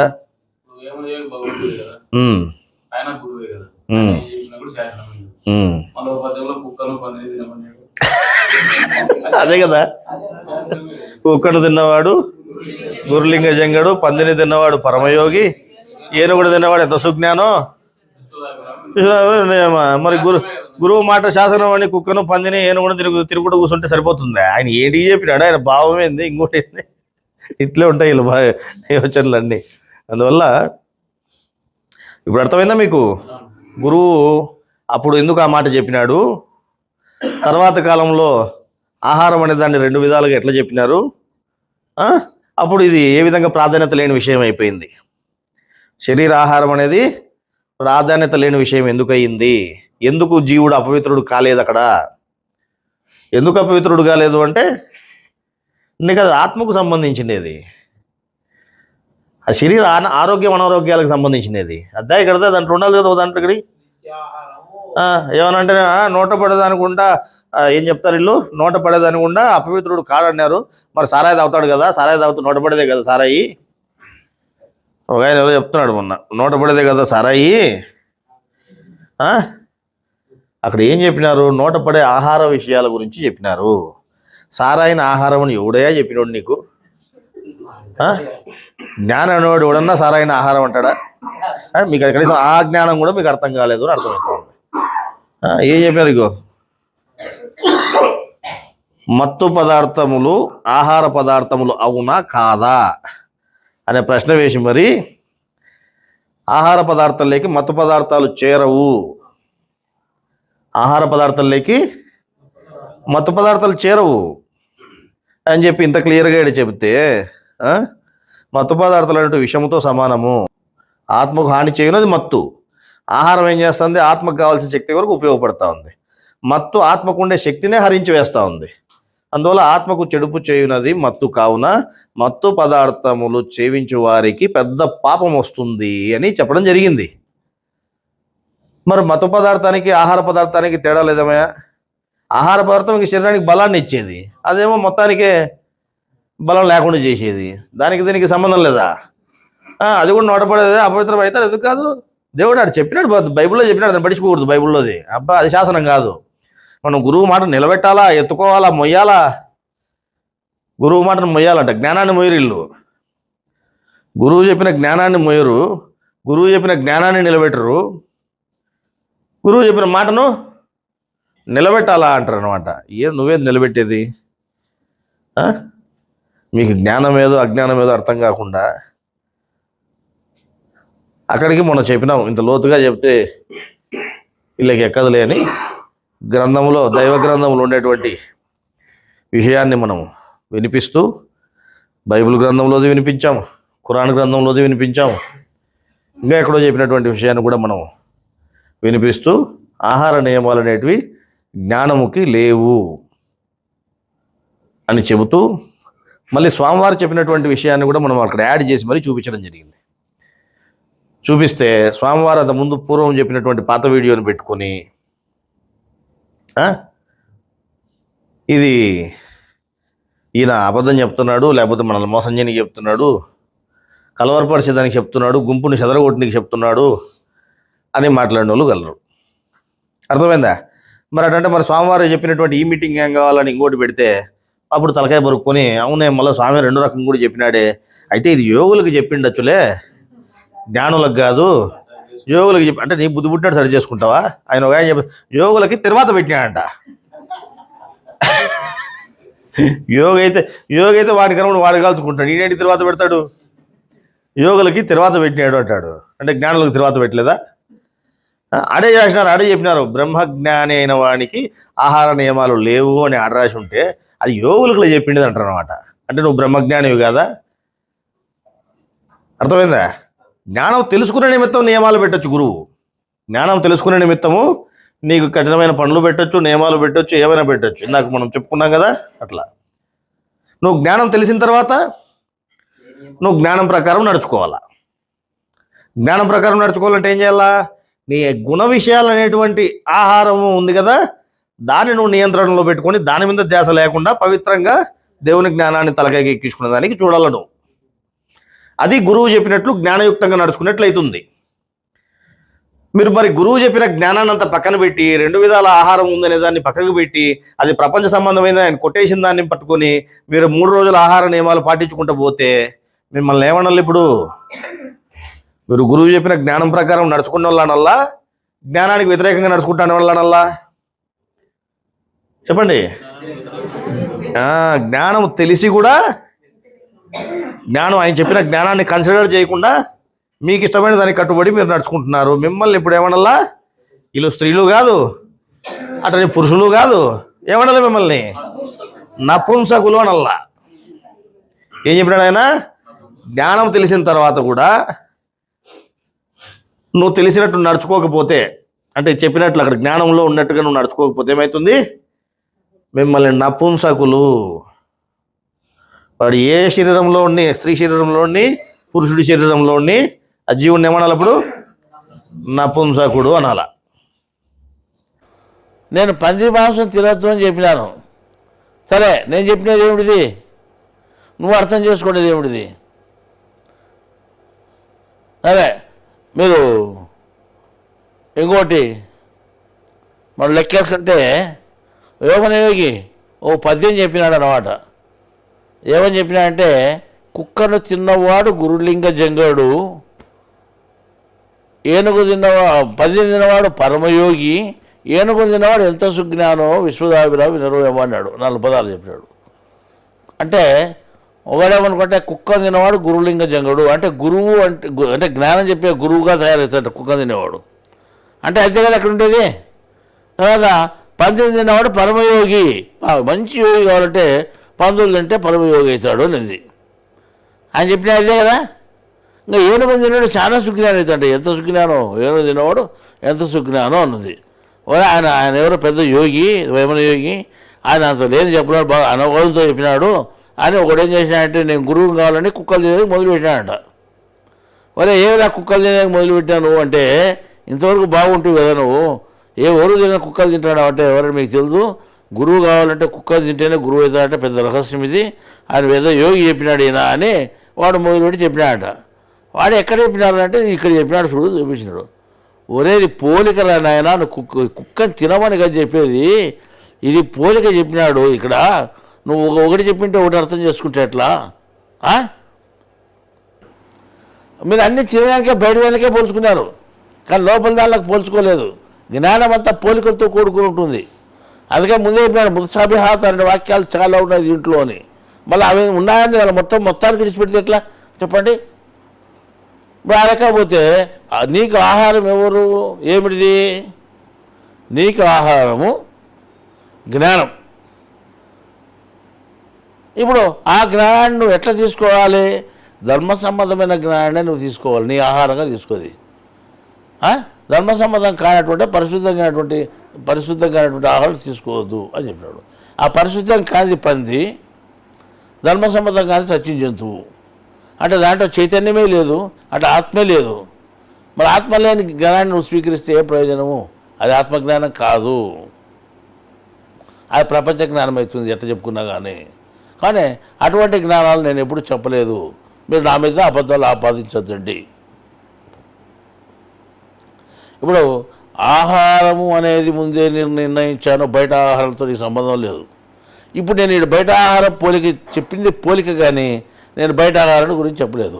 ఎందుకంటే నేను ఇట్లా చెప్పినాను అనుకోండి, నిజంగా బయట చనిపోయింది నిజంగా పంది ఆహారం అంటే నేను ముందే నిర్ణయించింది నా తప్పు అవుతుంది. కానీ నేను అక్కడ ఎప్పుడు చెప్పలేదు దేవుడు అట్లా. కాబట్టి దేవుడు అట్లా చెప్పింటాడని ఆలోచన చేసుకుంటే అక్కడ ఏదో పెద్ద రహస్యం ఉంది అని మీరు గమనించవచ్చునా కాదా చెప్పండి. మన దేవుని మీద అబద్ధాలు చెప్పవచ్చునా? చెప్పకూడదు. దేవుడు ఏం చేస్తాడు? ధర్మసమ్మతమైన ధర్మాలనే చెప్తాడు, కానీ ప్రపంచ విషయాలు చెప్పడు. నీ ఆహారంతో ఆయనకేం పనిందా? నువ్వు ఏం తింటే ఆయనకేమో చెప్పు. నువ్వు తింటేవి తినకపోతేవి నీ కర్మను బట్టి నువ్వు చేస్తావు. నీ ఆయనకి నీకు ఆహారం మీద ఆయన జోక్యం చేసుకుంటాడు. ఆ ఆహారం ముందే జోక్యం చేసుకుని ఆయన రాసి పెట్టాడు, నువ్వు ఇట్లే తినిపో ఇట్లే చదువుకోని. కానీ ఎట్లే బాగా తింటున్నావు, అట్లే తినుకులాడుతున్నావు. ఆహారం లేకుండా చనిపోతున్నారు. వాడు ఆహారం తిని ఎక్కువ చనిపోతున్నాడు, వాడు మితంగా తింటున్నాడు. ఈ రకంగా ముందే నిర్ణయం అయింది. కాబట్టి నీ బయట ఆహారాల గురించి ఆయన చెప్పాల్సిన అవసరమే లేదు. ఈ రకంగా లెక్కేసుకుంటే నీవు తినే ఆహారాన్ని మనం లెక్కేసుకునేటప్పుడు నీకా నీ ఆత్మ కంటే నువ్వు తినే ఆహారం నీ ఆత్మకు నీకు కావాల్సిన ఆహారం ఒకటి ఉంది. అది ఏమిటి అంటే ఆత్మజ్ఞానము, జీవాహారము. ఆహారము అనే బైబిల్లో జీవాహారం అని ఉంది అనమాట, అంటే జ్ఞానము అని. మళ్ళా ఆ జ్ఞానం అనేటువంటిది నీకు ఆహారము. ఆ ఆహారాన్ని నువ్వు సంపాదించుకోవాలి. ఆహారాన్ని ఎవరు ఇస్తున్నారు? నేనే ఇస్తున్నాను, అల్లాయే ఇస్తున్నాడు. ఏ ధర్మసమ్మతమైన ఆహారము, పరిశుద్ధమైన ఆహారాన్ని స్వీకరించండి. అల్లా ఇచ్చినటువంటి దాన్ని, దేవుడు ఇచ్చింది అనేటువంటిది స్వీకరించండి. దేవుడు ఇచ్చినటువంటి జ్ఞానం ఎట్లుంది? ధర్మసమ్మతమైన ఆహారంగా ఉంది, అది జ్ఞానం. మళ్ళీ ఎక్కడుంది? అది లక్షలంగా ఉంది. భోంచేస్తే 3 గ్రంథాల్లో ఉంది. నువ్వు ఏ గ్రంథమైనా తీసుకొని చూడు, దాంట్లో ఉంది. ఖురాన్లో ఉంది, బైబిల్లో ఉంది, భగవద్గీతలో ఉంది. దాన్ని బాగా తిను, బాగా తాగు. కానీ నువ్వు ఇది నిషిద్ధము అది నిషిద్ధము అనుకుంటే మాత్రం నువ్వే పొరపాటు పడతావు. నేను ఏం చెప్పలేదు, నా మీద అబద్ధాలు చెప్పొద్దు. నువ్వు అబద్ధాలు చెప్తే నీ శిక్ష ఉండాలి, మళ్ళీ ఊరిని విడిచిపెట్టవు అని ఆయన చెప్పినాడు. ఈ రకంగా లెక్కేసుకుంటే ప్రతి విషయంలోనూ మనం జాగ్రత్తగా ప్రవర్తించాల్సిన పని వస్తుంది. మీరు తీసుకునే ఆహారము మీకా మీ ఆత్మకా అంటే, నువ్వు తీసుకునే ఆహారము, నువ్వు ఈ ఆహారం తీసుకుంటా నీకు సంబంధం లేదా, నీ ఆత్మకే నీకు సంబంధమైన ఆహారం ఒకటి ఉంది, అది జ్ఞానం. ఆ జ్ఞానాన్ని, గొప్ప జ్ఞానాన్ని నువ్వు స్వీకరించు. ఈ పరిశుద్ధమైనటువంటి ఆహారాన్ని స్వీకరించు, ధర్మసమ్మతమైన ఆహారాన్ని స్వీకరించు. నేను గుగ్గులు తిని ధర్మసమ్మతమైన ఆహారం అనుకోద్దండి, అలాగే చికెన్ మటన్ తిని అధర్మసమ్మతం అనుకోద్దండి. దాంట్లోనే మళ్ళా నువ్వు అంటే చచ్చిపోయినట్టు అంటే నువ్వు చచ్చిపోయినట్టు కాక బతికినట్టు ఆడ తింటున్నావు. నువ్వు మంచి ఆహారం తినాలనుకో, మంచి ఆహారం తినాలని నీ చేతిలో ఉంది. ఆహారం, బయట ఆహారం నీ చేతిలో లేదు, అది కర్మలిస్టులో ఉంది, నీ చేతిలో లేదు. అది ఏమి ఉంటే అది తింటావు. కానీ నువ్వు తినాలా అనుకుంటే ఆహారం ఏదంటే లోపల ఆహారం, నీకు జీవనాహారం జ్ఞానం అనే ఆహారము. ఎంత తినాలనో తినొచ్చు, ఎంత మంచి ఆహారమైనా తినొచ్చు. దాంట్లో మంచి చెడ్డ ఆహారాలు ఉన్నాయి. ఆ మంచి చెడ్డ ఆహారాల గురించే కదా ఇప్పుడు చెప్పినది. సచ్చిందాన్ని తినదండి, పంది మాంసం తినదండి ఏం చెప్పినది, అర్థమైందా? సచ్చిందంటే చైతన్యం లేనటువంటిది, ఆత్మ చైతన్య జ్ఞానం లేనటువంటి దాన్ని సచ్చిదాహారము, అర్థమైందా? అపరిశుద్ధమైనటువంటి జ్ఞానాన్ని ఏదైతే ఉందో అది పంది మాంసంతో సమానము, వాటి నిషేధము, అవి తినద్దండి. అవి కాకుండా అట్లా కాకుండా నువ్వు ఇట్లా లెక్కేసుకొని బయట రాలని చెప్తూ ఇవి తినకూడదు అవి తినకూడదు నా మీద అబద్ధాలు చెప్పొద్దండి. అబద్ధాలు చెప్తే శిక్ష తప్పదు మీకు చెప్పినాడు ఆయన. దీంట్లో ఏమైనా అనుమానం ఉంది ఆహారం గురించి? లేదు, ఇంతవరకు ఏదైనా అనుమానం ఉంటే తెగిపోయిన అయిపోతుందో. అర్థమైందా? మరి ఈ విధంగా మాయ మిమ్మల్ని మభ్యపెట్టి జ్ఞానం అర్థం కాకుండా చేసి అసలు గురువు ఏం చెప్పాడు, ఎందుకు చెప్పాడు, మరి అక్కడ పరమాత్మను ఆరాధించమని ఎందుకు చెప్పాడు, తర్వాత కాలంలో ఆత్మ ఆరాధించేదానికి ఎందుకు వచ్చింది ముందరికి, ఎప్పుడు విభజన చేసినాడు, మరి అప్పుడు ఆహారం గురించి 3 రోజులు తినొద్దని చెప్పినాడు కదా, అప్పుడు 3 రోజుల ఆహారం మరి జీవుడు పవిత్రంగా ఉండాలని చెప్పినాడు కదా. జీవుడు పవిత్రంగా ఉండాలంటే జ్ఞానం తెలుసుకోండి, అపవిత్రమైన ఆహారం జోలికి పోద్దండి అని అదే మీటింగ్లో చెప్పాడు కదా. మరి ఇప్పుడు ప్రపంచ ఆహారం గురించి చెప్పినాడు. తర్వాత కాలంలో అసలు ఆహారం జీవునికి సంబంధమే లేదు, అది ఆత్మకు సంబంధించినది, నీకు శరీరానికి సంబంధించినది అని చెప్పి తేల్చేసినాడు కదా ఆయన. అయినా మీరు దాన్ని కన్సిడర్ చేయకుండా, దాన్ని యోచన చేయకుండా, అసలు దాని తలకాయలోనే లేదు ఇలా మాట. అపవిత్రమైన ఆహారం అంటే మాంసాహారమే అపవిత్రమైన ఆహారం అనుకుంటున్నారు. గుణ విషయాలు అపవిత్రమైన ఆహారం మీకు. నువ్వు పవిత్రంగా ఉండాల్సినది శరీరం కాదు. తెల్ల బట్టలు వేసుకో, ఆమె చెప్తాను ఎవరో అమ్మ, తెల్ల బట్టలు వేసుకొని పవిత్రంగా ఉండాలని గురువు రాశాడు ఇందులో. కాబట్టి మనం తెల్ల బట్టలు వేసుకుని పవిత్రంగా ఉండాలా, గురువు మాట శాసనము అంటుందన్నమాట. గురువు చెప్పినాడు నీకు నియమాలు, చెప్పలేదని చెప్పలే. అంతేగాని అది నువ్వు నియమాలు శాసనం అంటే ఎట్లా? శాసనం అంటే శాస్త్రబద్ధత కలిగిండేది, దేవుని ధర్మాన్ని శాసనము అంటారు. ఏది శాసనము, ఏది ఆయన మాట అనేది లేకుండా ఆయన చెప్పిన మాటలని దాంట్లోకి కలుపుకొని, ఆయన చేసిన పనులని దాంట్లోకి కలుపుకొని, ఇక మనుషుల్ని కొట్టొచ్చినా, కిడ్నాపులు చేసినా, చంపినా కూడా గురువు ఉన్నప్పుడు అన్నీ చేసినాడు, మేము కూడా ఏ చేస్తున్నాం అంటారు అనమాట. అది కూడా దాంట్లోకి కలిసిపోయినాయి జ్ఞానంలోకి. యావి జ్ఞానంలోకి కలపంది మీరు?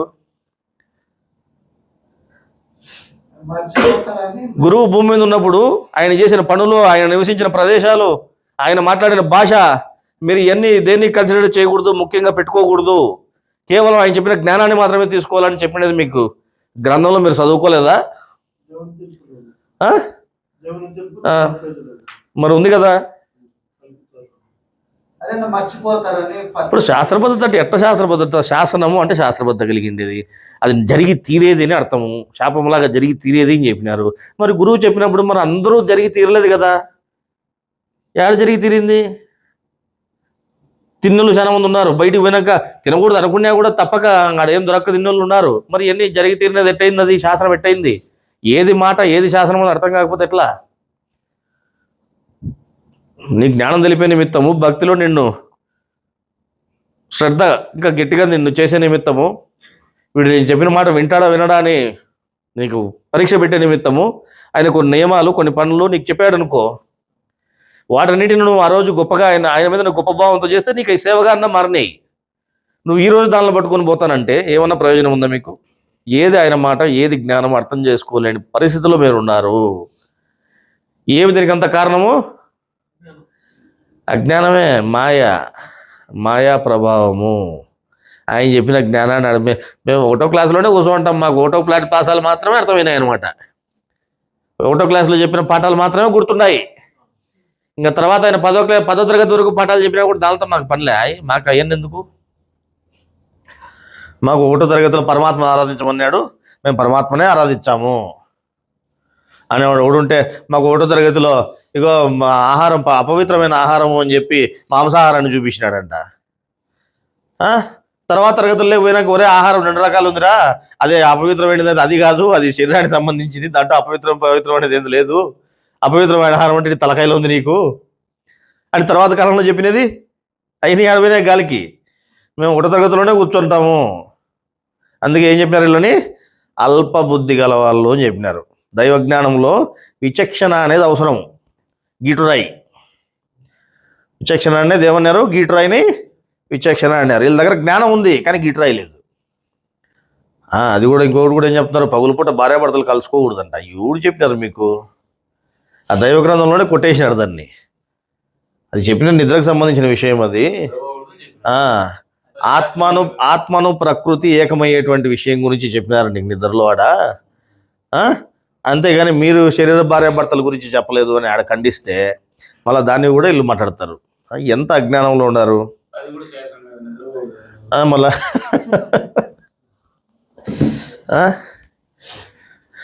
సరే, ఆ విధంగా ఇప్పుడు అర్థమైందా? ఇప్పుడు క్లారిటీగా మీకు ఆహార నియమాల గురించి, ఏ ఆహారాన్ని మనం నియంత్రించుకోవాలా? గుణ విషయాలు అనేటువంటి ఆహారం మీద నువ్వు ధ్యాసను తగ్గించుకొని జ్ఞాన విషయం అనేటువంటి పవిత్రమైన ఆహారం మీద నువ్వు ఇష్టాన్ని పెంచుకొని దాన్ని ఎక్కించుకో. అప్పుడు నీకు ఆరోగ్యంగా ఉంటుందంట. ఏమిటిది? శరీరం కాదు, నీ మనసు బుద్ధి ఆరోగ్యంగా ఉంటాయి. నీ మనసు బుద్ధి ఆరోగ్యంగా ఉంటే ఏమవుతుంది? నీ యోగం అవుతుంది. ఎందుకంటే దేవుణ్ణే గుర్తు చేస్తాయి ఎప్పుడు నీ ప్రపంచ విషయాలు లేనప్పుడు. అదే కదా చెప్పారు ఇక్కడ. ఏం చెప్పినారు చూడండి, బ్రహ్మజ్ఞాని అయిన వానికి ఆహార నియమాలేవి లేవు అని చెబుతూ ఆహారము శరీరమునకు మాత్రమేనని, ఆహారం దేనికి? శరీరానికి మాత్రమే. మనోబుద్ధులకి అంటే మనసు బుద్ధులకి గుణ విషయాలే ఆహారములని తెలుసుకోవాలి. అప్పుడు ఏమవుతుంది? బయటి ఆహారం మీద ధ్యాస మాని, బయట ఆహారం మీద ధ్యాస మానేయండి అని చెప్తున్నాడు ఇక్కడ. బయట ఆహారం మీద ధ్యాస మాని లోపలికి ధ్యాస పెట్టుకో. నువ్వు లోపలికి ధ్యాస పెట్టుకుంటే ఏమైతా ఉంది? విషయాలనేటువంటి ఆహారం మీద నియమ నియంత్రణలు ఉంచుకో. గుణ విషయాలనేటువంటి ఆహారం మీద నువ్వు నియమ నియంత్రణలు అనేటివి ఉంచుకో. ఆ విధంగా నియమ నియంత్రణలు నువ్వు అక్కడ ఉంచుకొని జ్ఞానం అనే ఆరోగ్యాన్ని కాపాడుకో. అర్థమైందా? బయటి ఆహారము శరీర ఆరోగ్య అనారోగ్యానికే కానీ లోపలి మనోబుద్ధులకు సంబంధించి ఆరోగ్యాలకి కాదు. బయట లోపల మనోబుద్ధుల ఆరోగ్యానికి కాదు. కావున జ్ఞానులకు ఎటువంటి ఆహార నియమాలు లేవు. అర్థమైందా? మరి ఇంత జ్ఞానము ఆయన ఎంతో లోతుగా మనకి ఎంతో వివరంగా ఎన్నోసార్లు, అది కూడా మీకు ఒక్కసారిగా జ్ఞానం చెప్తే అర్థం కాదని, అసలు జీవుడికి పవిత్రమైన ఆహారం ఉంది, అపవిత్రమైన ఆహారం ఉందని తెలియజేస్తూ ముందు బయట ఆహారం ఉదాహరణకు చూపిస్తూ మీటింగ్లో చెప్పి ఈ విధంగా రకరకాలుగా మీకు స్టెప్ బై స్టెప్ అంచెలంచెలుగా తీసుకొచ్చి దేవుణ్ణి ఆరాధించాలి, మనం జీవుడిని పరమాత్మను ఆరాధించాలనే విషయం తెలుపుతూ చివరికి వచ్చిన తర్వాత ఆ పరమాత్మ ఎన్ని భాగాలుగా ఉన్నాడు అనేది లోతుగా చూపిస్తూ అందులో మనం ఆత్మ అనేటువంటి భాగాన్ని మనం ఆరాధన చేయాలి, అప్పుడే యోగం అవుతుందనే విషయాన్ని మనకు తెలిపి, అట్లే ఆహారం కూడా 2 విధాల ఆహారం ఉంది. మనం లోపల ఆహారం మీద ధ్యాస మానేసి దేవుని విషయాన్ని, ప్రపంచ విషయాలు అనేటువంటి ఆహారాన్ని తగ్గించుకుని, అవి అపవిత్రమైనటువంటి ఆహారము, దేవుని విషయాలు అనేటువంటి ఆహారాన్ని నువ్వు తలకాయ ఎక్కించుకుంటే అప్పుడు నువ్వు ప్రపంచ విషయాలను ఆటోమేటిక్గా దాన్ని కొట్టేసుకున్నట్టు అవుతుంది, జ్ఞాన యజ్ఞం అవుతుంది. అది అర్థమవుతుందా? అప్పుడు జ్ఞాన యజ్ఞం అయినప్పుడు ఏమవుతుంది? నీ ధ్యాస అంతా దేవుని విషయాల మీద, దేవుని మీద ఉంది కాబట్టి అది యోగం అయిపోతా ఉంది. ఆ విధంగా నీకు ఇంతటి జ్ఞానాన్ని గురువు ప్రసాదిస్తే ఆ జ్ఞానాన్ని గ్రహించుకోకుండా, గ్రాహిత శక్తి సరిగా లేకుండా మనం కేవలము 1వ క్లాసులోనే మేము కూర్చొని ఉంటాము, మాకు ముందరకు పోము అనేది ఒకటి పెట్టుకోవడమే కాకుండా ఇంకోటి ఏమైపోయింది? వీళ్ళకి గర్వం ఎక్కువైపోయింది. గురువు ఎన్నో సందర్భాల్లో హెచ్చరిక చేయడం జరిగింది, జ్ఞాన విషయంలో గర్వమును వదిలేయండి, మాకు తెలుసు అనే భావాన్ని వదిలేయండి, మేము తెలుసుకోవాలనేటువంటి భావాన్ని మీరు పెట్టుకోండి, మేము తెలుసుకోవాలని పెట్టుకున్నప్పుడే మీరు దేవుని జ్ఞానంలో ముందుకు పోగలుగుతారు అని గురువు చెప్తే ఈరోజు వదిలేసి మాకు తెలిసిందే జ్ఞానము అని, కనీసము దైవ గ్రంథంలో ఈ విధంగా ఉంది అని ఒకరు చెప్తున్నారు అంటే దాన్ని యోచన చేసే పరిస్థితులు కూడా లేకుండా గుడ్డిగా వాదనలకు దిగి వీడియోలు చేసి ముందరకు పెట్టే వాళ్ళు ఉన్నారంటే ఎంత అజ్ఞానంలో మీరు కొట్టుకుపోతున్నారు. అర్థమవుతుందా? గురువు ఎంతో సంపూర్ణమైనటువంటి జ్ఞానాన్ని ఇచ్చాడు, కానీ మీరు అర్థం చేసుకోవడంలో గ్రాహితం అనేది మీకు లేదు. అర్థమైందా? అందువల్ల మీరు శ్రద్ధను పెంచుకోండి. శ్రద్ధను పెంచుకుంటే ఈరోజు కాకపోతే రేపు, రేపు కాకపోతే మన్నాడు, ఏదో ఒక జన్మలో మనకు జ్ఞానం అనేది సంపూర్ణంగా దేవుడు అందజేస్తాడు. మాకు తెలుసు అనేదాన్ని కొట్టేసుకోండి ముందు. అది కొట్టేసుకోకపోతే నువ్వు ముందుకు పోలేవు. దేవుని జ్ఞానం అయిపోయాను వాడు, ఫుల్ స్టాప్, నువ్వు గోడ కట్టేసుకున్నట్లే. అర్థమైందా? ఎవరైనా వినే వాళ్ళకు కూడా ఇదే విషయమే చెప్తా ఉండేది, మాకు తెలుసు అనే భావాన్ని మీరు కొట్టేసుకోండి. జ్ఞానం అనేది సముద్రం లాంటిది అని చెప్పాడు. సముద్రం లాంటిది అని చెప్పినప్పుడు ఇది ఎంతో తెలుసుకుంటూ మనం ముందుకు పోవాలి, అంతేగాని మాకు తెలిసిందేదే కరెక్ట్ అనేటువంటి భావన మీరు పెట్టుకోవద్దండి. నీకు శాస్త్రబద్ధంగా ఏదైతే అర్థమైందో దాన్ని మాత్రమే నువ్వు అక్కడికి కన్సిడర్ చేసుకో, అంటే దాన్ని మాత్రమే ఒప్పుకో. ఇంకా శాస్త్రబద్ధంగా తెలియాల్సిన విషయాలు ఎన్నో ఉన్నాయి అనేటువంటి భావన నువ్వు పెట్టుకొని వెతుకులాటలోనే ఉండు, కానీ నీకు కొంత తెలుస్తేనే నాకు మొత్తం తెలిసిపోయింది అనే భావన మంచిది కాదు. అది గర్వం అవుతుంది దేవుని విషయాల దగ్గర, అది ఏమాత్రం పనికిరాదు. అర్థమైందా? మరి ఈరోజు ఎంతోమంది గ్రంథాలు చదివిన వాళ్ళు ఉన్నారు, మీటింగ్లు విన్న వాళ్ళు ఉన్నారు, గురువు ఉన్నప్పుడు గురువు దగ్గరే ఉండి మరి తెలుసుకున్నటువంటి వాళ్ళు ఉన్నారు. మరి ఎందుకు వీళ్ళకి ఈ విషయాలన్నీ గ్రాహితం కాలేదు అంటే వాళ్ళ గ్రాహ్య పరిధిలోకి ఎందుకు రాలేదు, ఎందుకు అర్థం కాలేదు మనిషికి? గురువు చెప్పిన జ్ఞానము ఎందుకు అర్థం కాలేదు అనే దానికి మనము ఇక్కడ కొంత సమాచారాన్ని తెలుసుకుంటే ఏముంది. ఇప్పుడు నీటిలో మొసలి ఉంటుంది. నీటిలో ఏముంటుంది? మొసలి. ఆ మొసలికి అసలు నాలుకే ఉండదంట. మొసలికి నాలుకే ఉండదు. అది తన ఆహారమైన మాంసాన్ని ఎంత తినినా, తన ఆహారం అనేటువంటి మాంసాన్ని ఎంత తిన్నా కూడా ఆ మాంసం యొక్క రుచి దానికి తెలియదు. ముసలి ఎంత తిన్నా దాన్ని కడుపు నింపుకోవాల్సిందే కానీ తినిన ఆహారం యొక్క రుచి కొంత మాత్రం కూడా దానికి తెలియదంట. అంటే ఏమాత్రం కొంత రుచి కూడా దానికి తెలీదు. అదే విధముగా కొందరు నాలుక లేని ముసలి లాంటి వాళ్ళు, నాలుక లేని మొసలి లాంటి వాళ్ళు ఎంత చదివినా వారికి చదివినామనే తృప్తి తప్ప. ఒక ఆయన చెప్తా ఉండే, మేము 5 సార్లు చదివినాం గ్రంథాలు, మేము 10 సార్లు చదివినాం గ్రంథాలు, మాకు తెలీదా జ్ఞానము? తెలీదా నువ్వు అనుకోవాల్సి, నువ్వు తృప్తి పడాల్సిందే. నాకు తెలిసిందనుకోని, నాకు తెలిసిందనుకో నువ్వు తృప్తి పడాల్సిందే. ఎందుకంటే నేను ఎన్నిసార్లు చదివినాడు కాబట్టి నాకు బాగా తెలిసింది, అడిగా తెలిసింటుందని నువ్వు అనుకుంటున్నావు. కానీ ఆయన ఏం చెప్తున్నాడు? కొందరు ఈ విధంగా ముసలి లాంటి వాళ్ళు ఉన్నారు, ఈ విధంగా ముసలి మాదిరి నాలుగు లేనటువంటి వాళ్ళు ఎంత చదివినా వాళ్ళకి చదివినామనే తృప్తి తప్ప చదివిన చదువులోని సారం తెలియదంట. చదివినటువంటి చదువులో సారం గ్రహించుకోలేరు, సారం తెలియదు. అదే విధముగా కొందరు మనుషుల్లో ఈ విధంగా ముసలి మాదిరే కాకుండా కప్ప మాదిరి ఉండే వాళ్ళు కూడా ఉంటారంట. నాలుగు ఉంది, దేనికి? కప్పకి నాలుగు ఉంది. వీళ్ళేమో ముసలేమో అసలు నాలుగే లేదు, డైరెక్ట్ మింగుతుంది. కప్పకి నాలుగు అనేది ఉంది. నాలుగు ఉండేటువంటి కప్ప మాదిరి గల వాళ్ళు కూడా మనుషుల్లో ఉన్నారంట. కప్ప ఏం చేస్తుంది? ఒక అడుగు దూరంలో ఉండేదాన్ని కానిలే, అడుగు దూరంలో ఉండే పురుగును కానీ ఈగను కానీ తన నాలికతో అమితమైన వేగంతో నోట్లోకి లాక్కుంటుందంట. ఈ పని అంతా కూడా ఎవరికీ కనిపించినంత వేగంగా జరిగిపోతుందంట. ఎవరికీ కనిపించినంత వేగంగా పట్టుకొచ్చుకుంటుంది పోయి. ఏది? కప్ప. అర్థమైందా? అయితే కప్ప నాలుక ఆహారం లాక్కునే దానికే కానీ రుచి చూసేదానికి ఉపయోగపడదంట. ముసలికి నాలుక లేదు. నాలుక లేనప్పుడు మాంసం తిన్నప్పటికీ కూడా దానికి రుచి అనేది తెలియలేదు.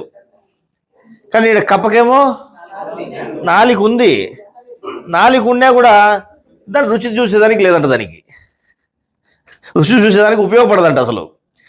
ముసలి ఎలా అయితే ఆహారమును నమిలి మింగకుండా అమాంతం మింగేస్తుందో అలాగే కప్ప కూడా దొరికిన దానిని దొరికినట్టు మింగేస్తుందంట. ఈ నమిలేది సపరిచ్చేది రుచి చూసేది అవన్నీ ఏం లే, మింగేయడమే. మొసలికి ఎట్లా రుచి తెలియదో కప్పకు కూడా అట్టే రుచి తెలియదు. అర్థమైందా? మొసలు ఏం చేస్తుంది? ఆహారం దగ్గరకు పోయేంత వరకు నోటితో పట్టుకోలేదు. కప్ప అట్లా కాకుండా ఆహారం తనకంటే 10 రెట్లు ఎక్కువ దూరం ఉండినా దాన్ని వేగంగా పట్టుకోగలదంట. ఏది? కప్ప. అదే విధముగా కప్ప మాదిరి చురుకైన మనస్సు గలవారు, కప్ప మాదిరి చురుకైన మనస్సు ఉండి జ్ఞాపక శక్తి ఎక్కువ కలిగి ఒక్క మారు చదివిన ఏ విషయంనైనా జ్ఞాపకం పెట్టుకొని చెప్పగల వాళ్ళు ఉన్నారంట. ఒక మారు చదివినటువంటి ఏ విషయాన్నైనా సరే జ్ఞాపకం పెట్టుకొని పలానా గ్రంథంలో ఉంది, పలానా సాటు ఉందని టకామని తీసుకొచ్చి చెప్పేవాళ్ళు ఉండారు. అయినా చురుకైన నాలుక గల కప్ప ఎట్లు రుచి చూడలేదో అట్లే చురుకైన మనసు గలవారు ఏ పుస్తకంలో జ్ఞానమునైనా చెప్పగలిగినప్పటికీ జ్ఞానములోని సూక్ష్మమైన ధర్మములు వారికి తెలియవు.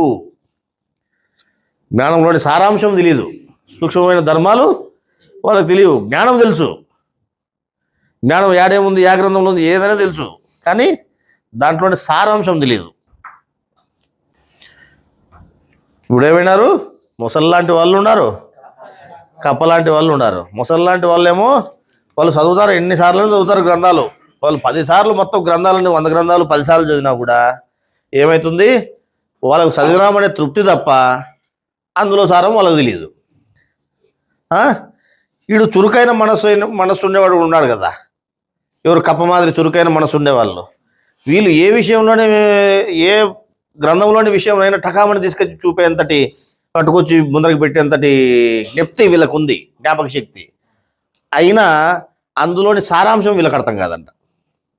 ఆ విధంగా 2 రకాల వాళ్ళు ఉన్నారు. ఈ 2 రకాలే కాకుండా 3వ రకం వాడు కూడా ఉన్నాడు. 3వ రకం వాళ్ళు కూడా ఉన్నారు. ఎవరు ఆ 3వ రకం అంటే వంట మాస్టర్ లాంటి వాడు అంటాడు 3వ రకం వాడు.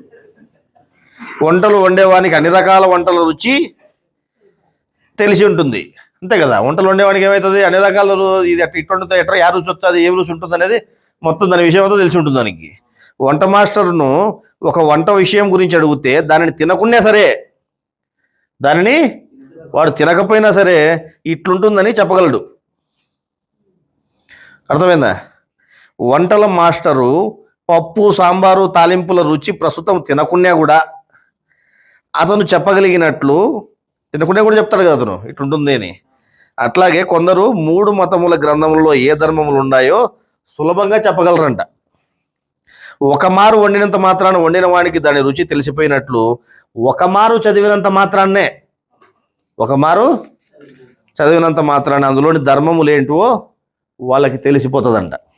మిగతా వాళ్ళకి 10 సార్లు చదివినా వాడికి తెలియడంలే, వీడికి జ్ఞానం మతికున్నా కూడా ఇది దాంట్లో సారాంశం వీడికి తెలియలే. అర్థమైందా? అదేవిధంగా మనుషులలో కూడా మొసలి, కప్ప, వంట మాస్టరు అని ఇట్లా 3 రకాల మనుషులు, 3 రకాల గ్రాహిత శక్తి గల వాళ్ళు ఉన్నారంట. 3 రకాల గ్రాహిత శక్తి గల వాళ్ళు ఉన్నారు. మొసలికి, కప్పకు తినే ఆహారం రుచి తెలియకున్నా వంట చేసేవానికి మాత్రం పూర్తి రుచి తెలుస్తుంది. అట్లా వాడు వంట చేసేవాడు ఏం చేస్తాడు, మూల గ్రంథంలోని ధర్మములను గ్రహించి వాడు చెప్పగలుగుతాడు. అర్థమైందా? ఈ విధంగా 3 రకాల మనుషులు ఉన్నారు.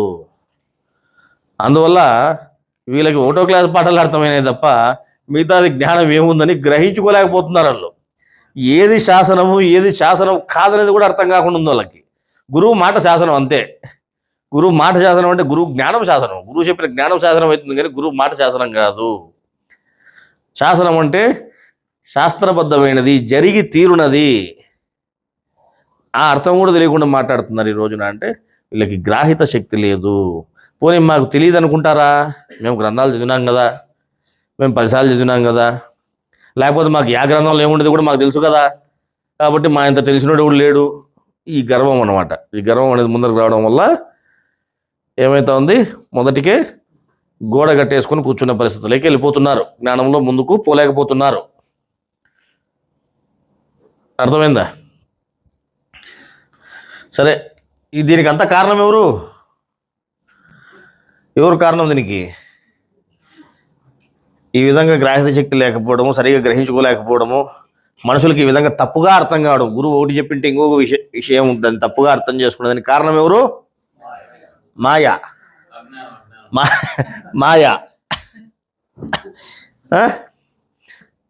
మొన్న మన వాళ్ళు ఎవరిని అడిగినాం, ఏమప్పా మీకు గత 3 మీటింగులు 4 మీటింగులు యోగం అనే దాని గురించి చెప్తూ వచ్చాం కదా, మనిషి యోగం ఎట్లా సాధించాలి, యోగము ఏ విధంగా ప్రయాణం చేస్తే యోగం అందుకోగలుగుతాం అనేటువంటి వివరం అంతా మీకు చెప్పడం జరిగింది కదా.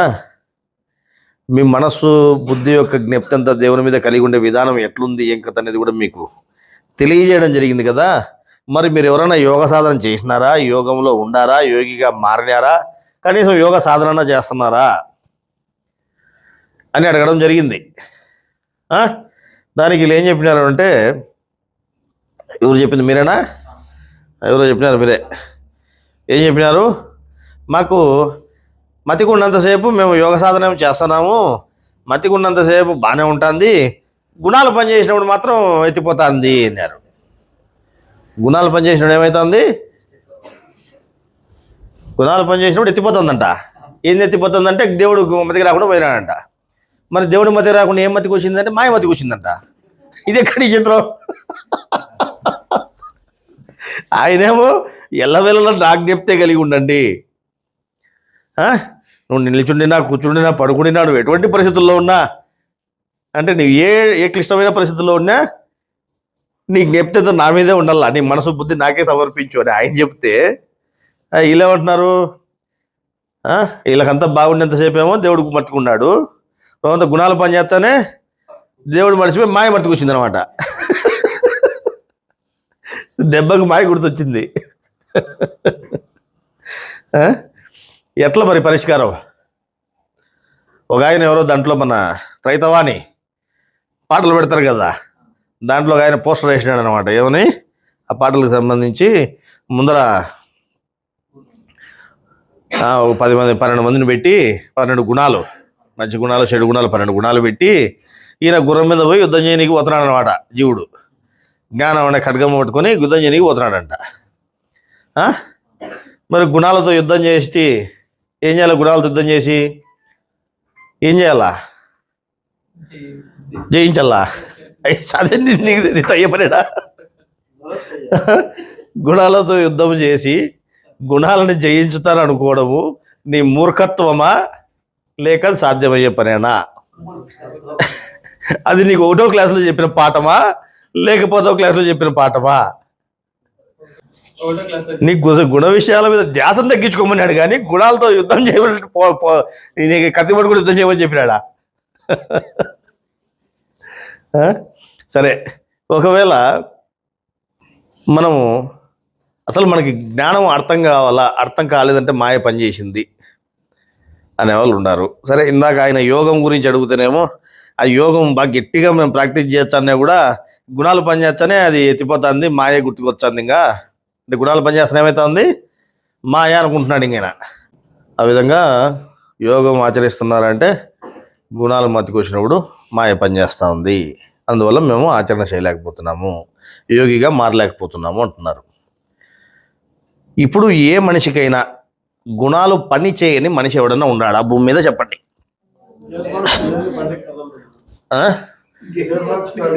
మరి గేర్ బాక్స్ లేదు, బండి కదలదు. బండి కదలాలంటే ఏం చేయాలా?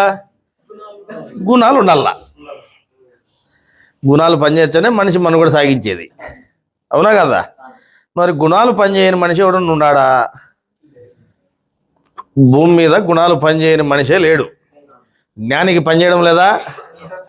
చేస్తున్నాయి. యోగికి పనిచేయడం లేదా? చేస్తున్నాయి. మరి గుణాలు పనిచేస్తున్నప్పుడు, గుణాలు పనిచేసినప్పుడు నువ్వు మాయ గుర్తొచ్చే నీకు మాయ కదా అది. గుణాలు పనిచేసేది మాయే, గుణాలు అంటే మాయే కదా, వేరే ఏం కాదు. మరి ఆయనేమో అహర్నిశలు నా మీద పెట్టుకోమనే.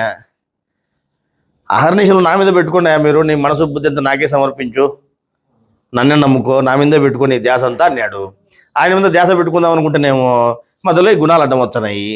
గుణాలు అడ్డం వచ్చినప్పుడు ఈ గుణాలు కదా మాయ కదా అని మాయ కదా అనుకుంటున్నావు. ఇప్పుడు ఏడాది ఆయన మీద పెట్టుకుని అవుతుంది. ఎట్లా పెట్టుకోవాలి మరి ఆయన మీద ధ్యాసని? చిక్కు సమస్య కదా. ఇప్పుడు మిమ్మల్ని యోగము అనేదాన్ని ఆచరించండి, యోగులు కండి అని చెప్పినాడు గురువు. ఏం చెప్పినాడు? మిమ్మల్ని జ్ఞానులు కమ్మన్నాడా? యోగులు కండి అని చెప్పినాడు. జ్ఞానుల వరకే ఉండిపోమని చెప్పలే. మీరు జ్ఞానుల వరకు కూడా కాదు, భక్తుల కానీ నిలబడిపోయారు. ఇంకా భక్తుల కానీ నిలబడిపోయారు, భక్తి కానీ నిలబడినారు. యుక్తి లేకొచ్చి అప్పుడు నీకు జ్ఞానం తెలిసి నువ్వు భక్తి కాడికి పోతావు. ఆ యుక్తే లేదు మనిషికి, ఆ భక్తి కూడా చక్కగా లేదు. భక్తి అయినా చక్కగా ఉందంటే మళ్ళీ భక్తిలో వ్యభిచారం అని భక్తిలో వ్యభిచారాలు చేసేవాళ్ళు తయారైనారు ఇప్పుడు. ఇంతకుముందు మొన్నటి వరకు ఏడన్నా ఎవరన్నా పెళ్ళిళ్ళలో ఇంకోటి చేసుకుంటే పెళ్లి పత్రికల మీద ప్రబోధానంద యోగీశ్వరుల ఆశీస్సులతో రాసుకుంటాండ్రి. ఎవరు? మేము త్రై సిద్ధాంత భక్తులము, ప్రబోధన స్వామి భక్తులము అని చెప్పుకునే వాళ్ళు ప్రబోధానంద యోగీశ్వరుల ఆశీస్సులతో రాసుకుంటాండ్రి. మరి ఇప్పుడు ఏం చేస్తున్నారు? అది పోయినాయి. గురువు ఏడపోయినాడో? గురువు ఉన్నంత వరకే గురువు. ఇప్పుడేం పని మన గురువుతో? గురువు ఏడవలో పోయినాడో? ఇప్పుడు రకరకాల పేర్లు రాసుకోబట్టినారు అనమాట. ఏమని? రామధర్మజుల ఆశిష్యులతో, లేకపోతే వీరబ్రహ్మేంద్ర స్వామి ఆశిష్యులతో, ఇంకొకటి ఆశిష్యులతో, ఇంకొక ఆశిష్యులతో. గురువు ఆశిష్యులు అవసరం లేదు. గురువు ఏడపోయినాడు దాచి పెట్టుకున్నాడు. ఇంకా గురువుతో పనే లేదు ఇప్పుడు. గుట్లో పెట్టినారు గురువుని. అట్లా అయిపోయినారు. ఇప్పుడు ఏమన్నా లేదని ఇంకా భక్తిలో కూడా వ్యభిచారంలో తయారైనారు. కనీసం ఆ భక్తి కూడా చక్కగా లేదు గురువుకి. ఇంకా భక్తే మీకు చక్కగా లేనప్పుడు మీకు జ్ఞానమే అర్థమవుతుంది, మీకు యుక్తి అటు నుంచి వస్తుంది. మీరు భక్తి వరకు ఏడబోతారు అంటే మీరు యోగం వరకు ఏడబోతారు. మీకు భక్తిలో కూడా సరిగా లేనటువంటి వాళ్ళు ఈ మధ్యకాలంలో తయారవుతున్నారు. అర్థమైందా?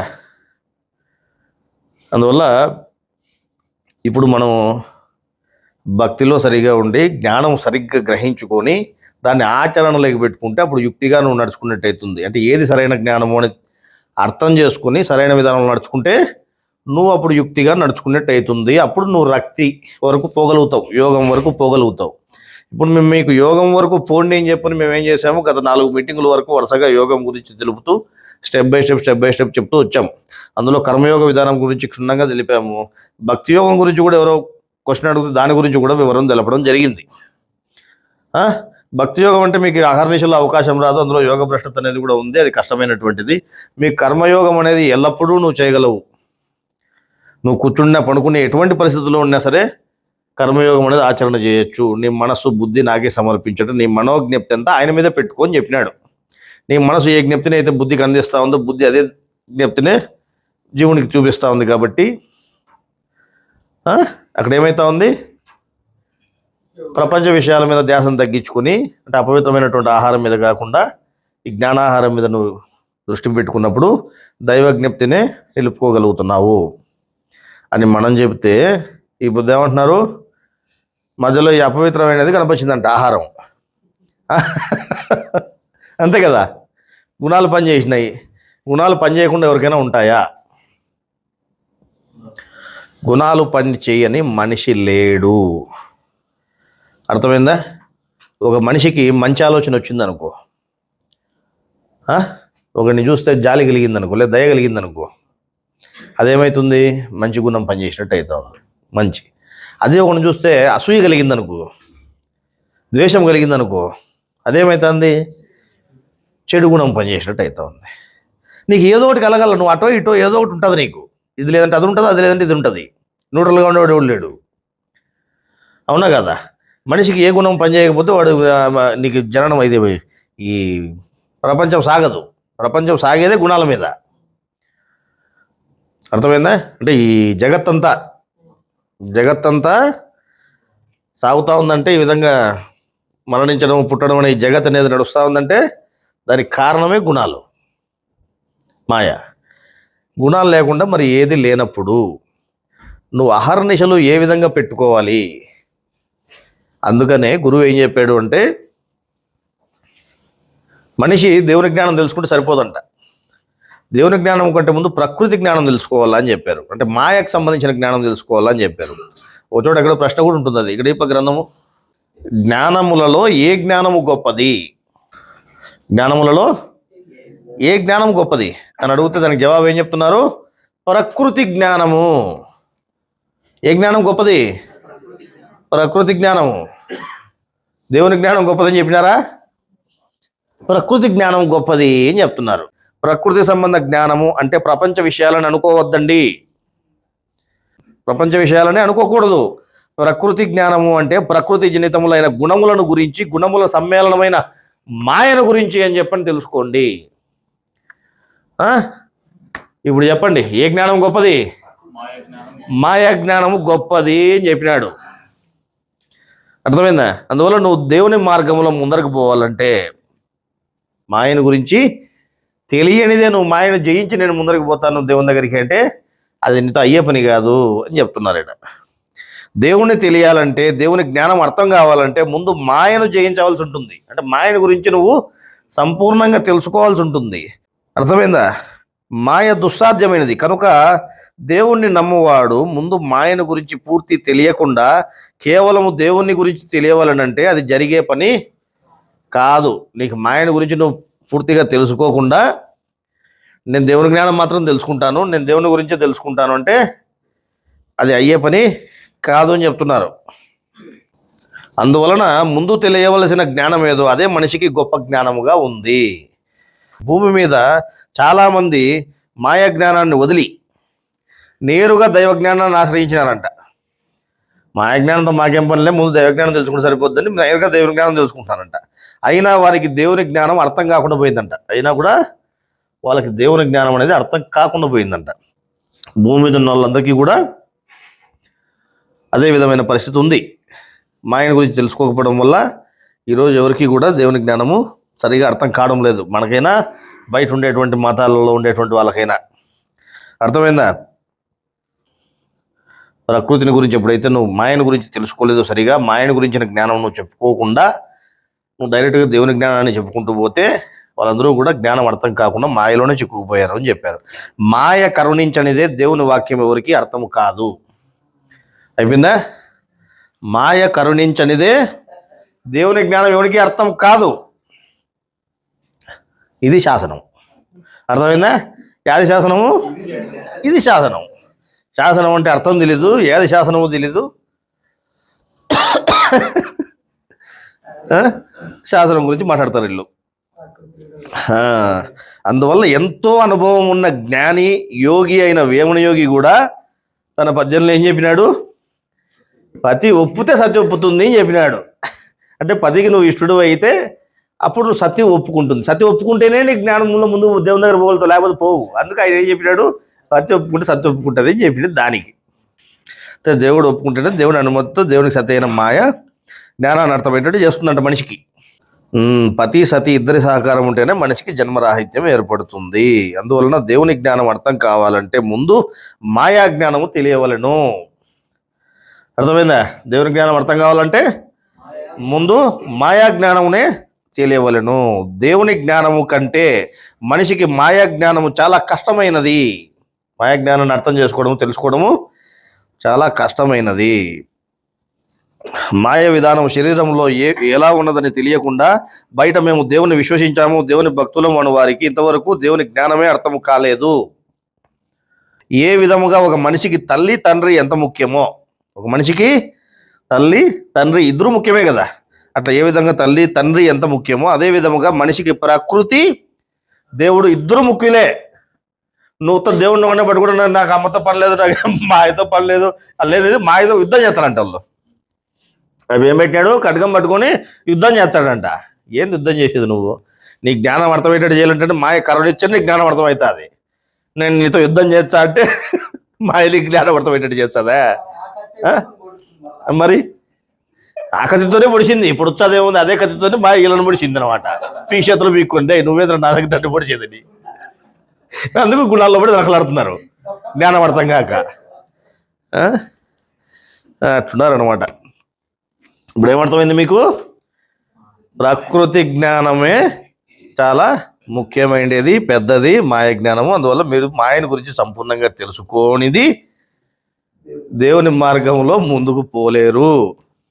ఇప్పుడు మీరు యోగులు కండి అంటే మాకు మాయ అడ్డం వస్తుంది అంటే అడ్డం రాక ఏమొస్తుంది? మేము వస్తా దేవుడితోనే మాకు పని, మేము డైరెక్ట్ దేవుడినే పట్టుకుంటాం, మాయతో మాకు పని లేదు, మాయతో మాకు పని లేదు అంటే మీకు మాయే గుర్తొస్తుంది. మాయగాకి ఏమొస్తుంది మళ్ళా?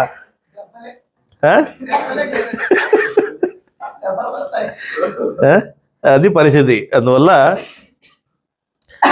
మరి ఇప్పుడు మాయని గురించి మీకు వివరం కావాలా వద్దా చెప్పండి?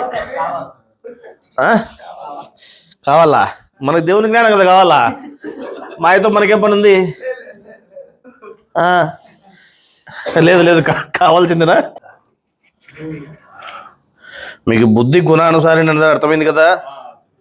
బుద్ధి గుణానుసారిని. గుణములు అంటే ఏమిటిది? మాయ. మాయ మాయను అనుసరించేదే బుద్ధి. అర్థమైందా? ఇప్పుడు బుద్ధి మాయను అనుసరించేది అని చెప్పినాం కదా, దీనికి కొంత వివరం చెప్పుకుందాం. దేవుడి ఇష్టమును అనుసరించి మాయ ఏం చేస్తుంది? మనిషి శరీరంలోని బుద్ధికి గ్రహించుకునే భావాన్ని ఇస్తుందంట. అర్థమైందా? మాయ బుద్ధి ఎవరనుసారిని? బుద్ధి గుణానుసారి. అంటే బుద్ధి మాయానుసారిని కాబట్టి ఇక్కడ దేవుని జ్ఞానాన్ని గ్రహించుకునేటువంటి భావం ఎవరు ఇవ్వాలా? బుద్ధికి మాయే ఇవ్వాలా. ఇక్కడ ఏం జరుగుతుంది? మనిషి శరీరంలోని బుద్ధికి గ్రహించుకునే భావాన్ని మాయే ఇస్తూ ఉంది. మాయ మనిషి బుద్ధిని ఎటైనా మార్చగలదు. మనిషి బుద్ధిని ఎటైనా ఎప్పుడైనా ఎటైనా ఎప్పుడైనా ఎటైనా మార్చగలదు. అది నీ శ్రద్ధను బట్టి ఆధారపడి ఉంటుంది. నువ్వు దేవునికి ఇష్టడుగా ఉండిన దాన్ని బట్టి ఆధారపడి ఉంటుంది. నువ్వు ఎంత స్థాయిలో ఇష్టంగా ఉన్నావో ఆ ఇష్టాన్ని బట్టి ఆధారపడి ఉంటుంది. అర్థమైందా? దేవునికి ఇష్టమైన వానికి దేవుని జ్ఞానమును గ్రహించుకున్న శక్తిని ఇచ్చి అసలైన జ్ఞానం తెలిసేటట్టు చేస్తుందంట. ఏది? మాయ. మరి మాయ మీద యుద్ధం చేస్తాము, కత్తి పట్టుకుంటాను ఏం చెప్పు, వాళ్ళ పరిస్థితి ఏంది మరి? అర్థమైందా? దేవునికి ఇష్టమైన వానికి దేవుని జ్ఞానమును గ్రహించుకున్న శక్తిని ఇచ్చి అసలైన జ్ఞానమును తెలిసేటట్టుగా చేస్తుంది. అప్పుడు గ్రంథంలో చెప్పిన విషయానికి సరైన అర్థమును మంచి గ్రహించుకోగలడు.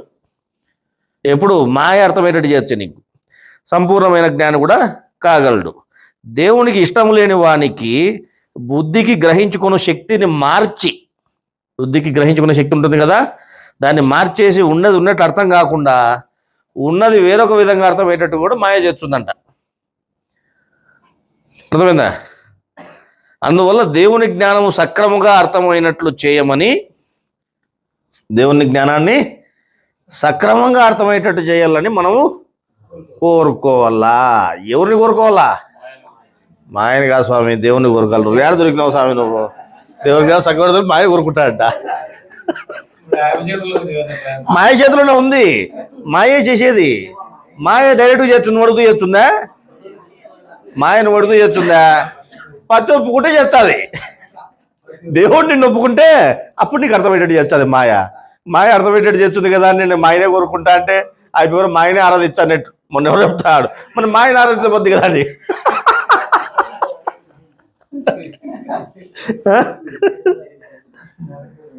అట్లుంటుంది అనమాట మనలో పని అంతా. ఏం చెప్పినారు? అందువల్ల దేవుని జ్ఞానమును సక్రమంగా అర్థమగినట్లు చేయమని మాయని కాదు కోరుకోవాల్సింది, దేవుణ్ణి కోరుకోవాలా. దేవుని కోరుకుంటే దేవుడు ఒప్పుకుంటే అప్పుడేం చేస్తుంది? తిప్పితే సత్య ఒప్పుకుంటుంది కదా. అట్లా మాయ అప్పుడు ఒప్పుకొని నీ జ్ఞానాన్ని అర్థమయ్యేటట్టుగా చేస్తుంది. నువ్వు చెప్తే ఒప్పుకోదామే, నువ్వు అడుగుతామే ఒప్పుకోదు. ఆయన చెప్తే ఒప్పుకుంటుంది. అమ్మ కొడుకు మాట ఎందో ఆయన మాట వింటుంది, వాళ్ళ భర్త మాట వింటుంది ఆమె. నువ్వు చెప్పినట్టల్లా ఆమె ఆడితే ఇంకేం బాగానే ఉండు. అయ్యో. ఇప్పుడు మనం మాయన గురించి ఇంకొంత లోతుగా పరిశీలన చేసుకుంటే, శరీరం లోపల జీవుడు ఎన్ని బాధలను అనుభవించినా అవన్నిటినీ శరీరమునకు అధిపతిగా ఉన్నవాడే కలగజేస్తున్నాడు. అంటే శరీరానికి అధిపతిగా ఉండేటువంటి ఆత్మే కలగజేస్తూ ఉంది. అటువంటి బాధలని యమ బాధలని, యముడు స్వయంగా విధించు బాధలని కూడా చెప్పచ్చు. శరీరంలో కలిగే సుఖాలకు అధిపతిగా ఉన్నవాడిని కూడా ఏమంటున్నాం మనము? ఇంద్ర అని అంటున్నాము. అంటే ఒకడే శరీరంలో అధిపతి అనేవాడు ఒకడే. ఆ అధిపతి అనేవాడే కష్టాలు కలిగించాల్సినప్పుడేమో మనిషికి యముడిగా ఉంటున్నాడు, ఇటు సుఖాలు కలిగించాల్సినప్పుడేమో ఇంద్రుడిగా ఉంటున్నాడు. ఎవరికీ తెలియకుండా అణిగి ఉన్నవాడు అనే అర్థము వచ్చేటువంటి ఆత్మ అను పేరు కలిగి ఉన్నాడు. ఆత్మ అనేటువంటి పేరు కలిగి ఉన్నాడు ఆయన. అంటే ఈ ఆత్మ అనేట ఆయనే ఈ విధంగా రెండు విధాలుగా నడుచుకుంటున్నాడు. ఆత్మ శరీరంలో అధిపతిగా ఉంటూ అనేక కార్యాలను చేస్తూ ఉంది. ఆత్మ శరీరంలో మనిషికి పాపాలను అనుభవింపజేస్తూ ఉంది, అలాగే పుణ్యాలను కూడా అనుభవింపజేస్తూ ఉంది. శరీరం లోపల తాను స్వయంగా చేయడమే కాకుండా తన పరివారం చేత కూడా బయట నుంచి కూడా మనిషికి పాపపుణ్యాలను అనుభవింపజేస్తూ ఉంది అని చెప్తున్నాం. ఎవరు? ఆత్మ. ఇదే ఆత్మే ఇటు కష్టాలను అనుభవింపజేసేటప్పుడేమో యముడిగా ఉంది, సుఖాలను అనుభవింపజేసేటప్పుడేమో ఇంద్రుడు అనే పేరు చెప్పి పిలువబడతా ఉంది. ఆత్మనైనా యముడు, ఇంద్రుడు అన్నప్పుడేమో పురుషుడిగా చెప్పబడుతున్నాడు. అదే కేవలం ఆత్మ అన్నప్పుడేమో స్త్రీలింగంగా చెప్పబడుతున్నాడు. ఎందుకు అట్లా రెండు రకాలుగా? ఎప్పుడన్నా విన్నారే మాట? ఆత్మ స్త్రీలింగంగా కూడా చెప్పబడుతున్నాడు. ఆత్మ అనేది స్త్రీలింగం అనేది ఎప్పుడు విన్నారు? ఎప్పుడు వినలేదు కదా. ఇప్పుడు వింటున్నారు కదా, వినండి. ఆయన యముడు, ఇంద్రుడు అని చెప్పించుకున్నప్పుడేమో పురుషుడిగా చెప్పబడుతున్నాడంట. కేవలం ఆత్మగా చెప్పబడినప్పుడు స్త్రీగా చెప్పబడుతున్నాడంట. ఆత్మ అంటే తెలియకుండా అణిగి ఉన్నదని ఇంతకు ముందు చెప్పుకున్నాము. ఆత్మ పురుషుడే అయినా తెలియని వాడని ఆత్మకు పేరు నుంచాము. శరీరంలో జరిగే పనులు అన్నిటినీ ఆత్మే చేస్తూ ఉంది, లేక కదిలించి చేయిస్తూ ఉంది. అన్ని మాటలను అదే మాట్లాడుతూ ఉంది. శరీరంలో ఆత్మ చేయని పని అంటూ ఏది లేదు. ఒక మారు జీవునిగా నటిస్తుంది, ఒక మారు దేవునిగా కూడా నటిస్తుంది. జీవుడు దేవుడు ఇద్దరు ఉలుకు పలుకు వారు కాదు. ఈ విషయము గత మీటింగ్లో చెప్పుకున్నట్టున్నాం కదా. ఆత్మ ఏం చేస్తున్నాడు? ఇటు జీవుడిగా జీవుడి పనులు చేస్తున్నాడు, జీవుడిగా నటిస్తున్నాడు. ఆయన జీవుడేం చేయట్లే, జీవుడిగా బయట ఇటు చేసే పనులన్నీ ఈయనే చేస్తున్నాడు జీవుడిగా. అటు దేవుని స్థానంలో ఉండి అత్యంత స్థాయిలో కఠినమైనటువంటి శిక్ష వేయాలన్నా లేదా కర్మను తీసేయాలన్నా దేవుని స్థానంలో, పరమాత్మ స్థానంలో కూడా ఈయన ఉండి పనిచేస్తున్నాడు. అర్థమైందా? అంతేకాకుండా ఇంకో మాట కూడా చెప్పుకున్నాం. ఏం చెప్పుకున్నాం? ఆత్మ ఇటు జీవుడు వైపు అటు దేవుడి వైపే కాకుండా ప్రకృతి వైపు కూడా ప్రకృతిగా పనిచేస్తున్నాడు అని చెప్పినాం. మరి ప్రకృతిగా ఏ విధంగా పనిచేస్తున్నాడని ఎవరైనా అడిగినారా? లేదు. ప్రకృతిలోని శక్తిగా కూడా ఆయనే ఉన్నాడు అని అప్పుడు చెప్పడం జరిగింది. మీరు ఫ్లోలో విన్నారు అంతవరకే, కానీ దాన్ని యోచన చేయలేదు మీరు. దేవుని యొక్క ఉనికిని తెలియజేయ నిమిత్తము ఆత్మే జీవుడిగా మాట్లాడుచున్నది, అట్లే దేవుడిగా కూడా మాట్లాడుచున్నది.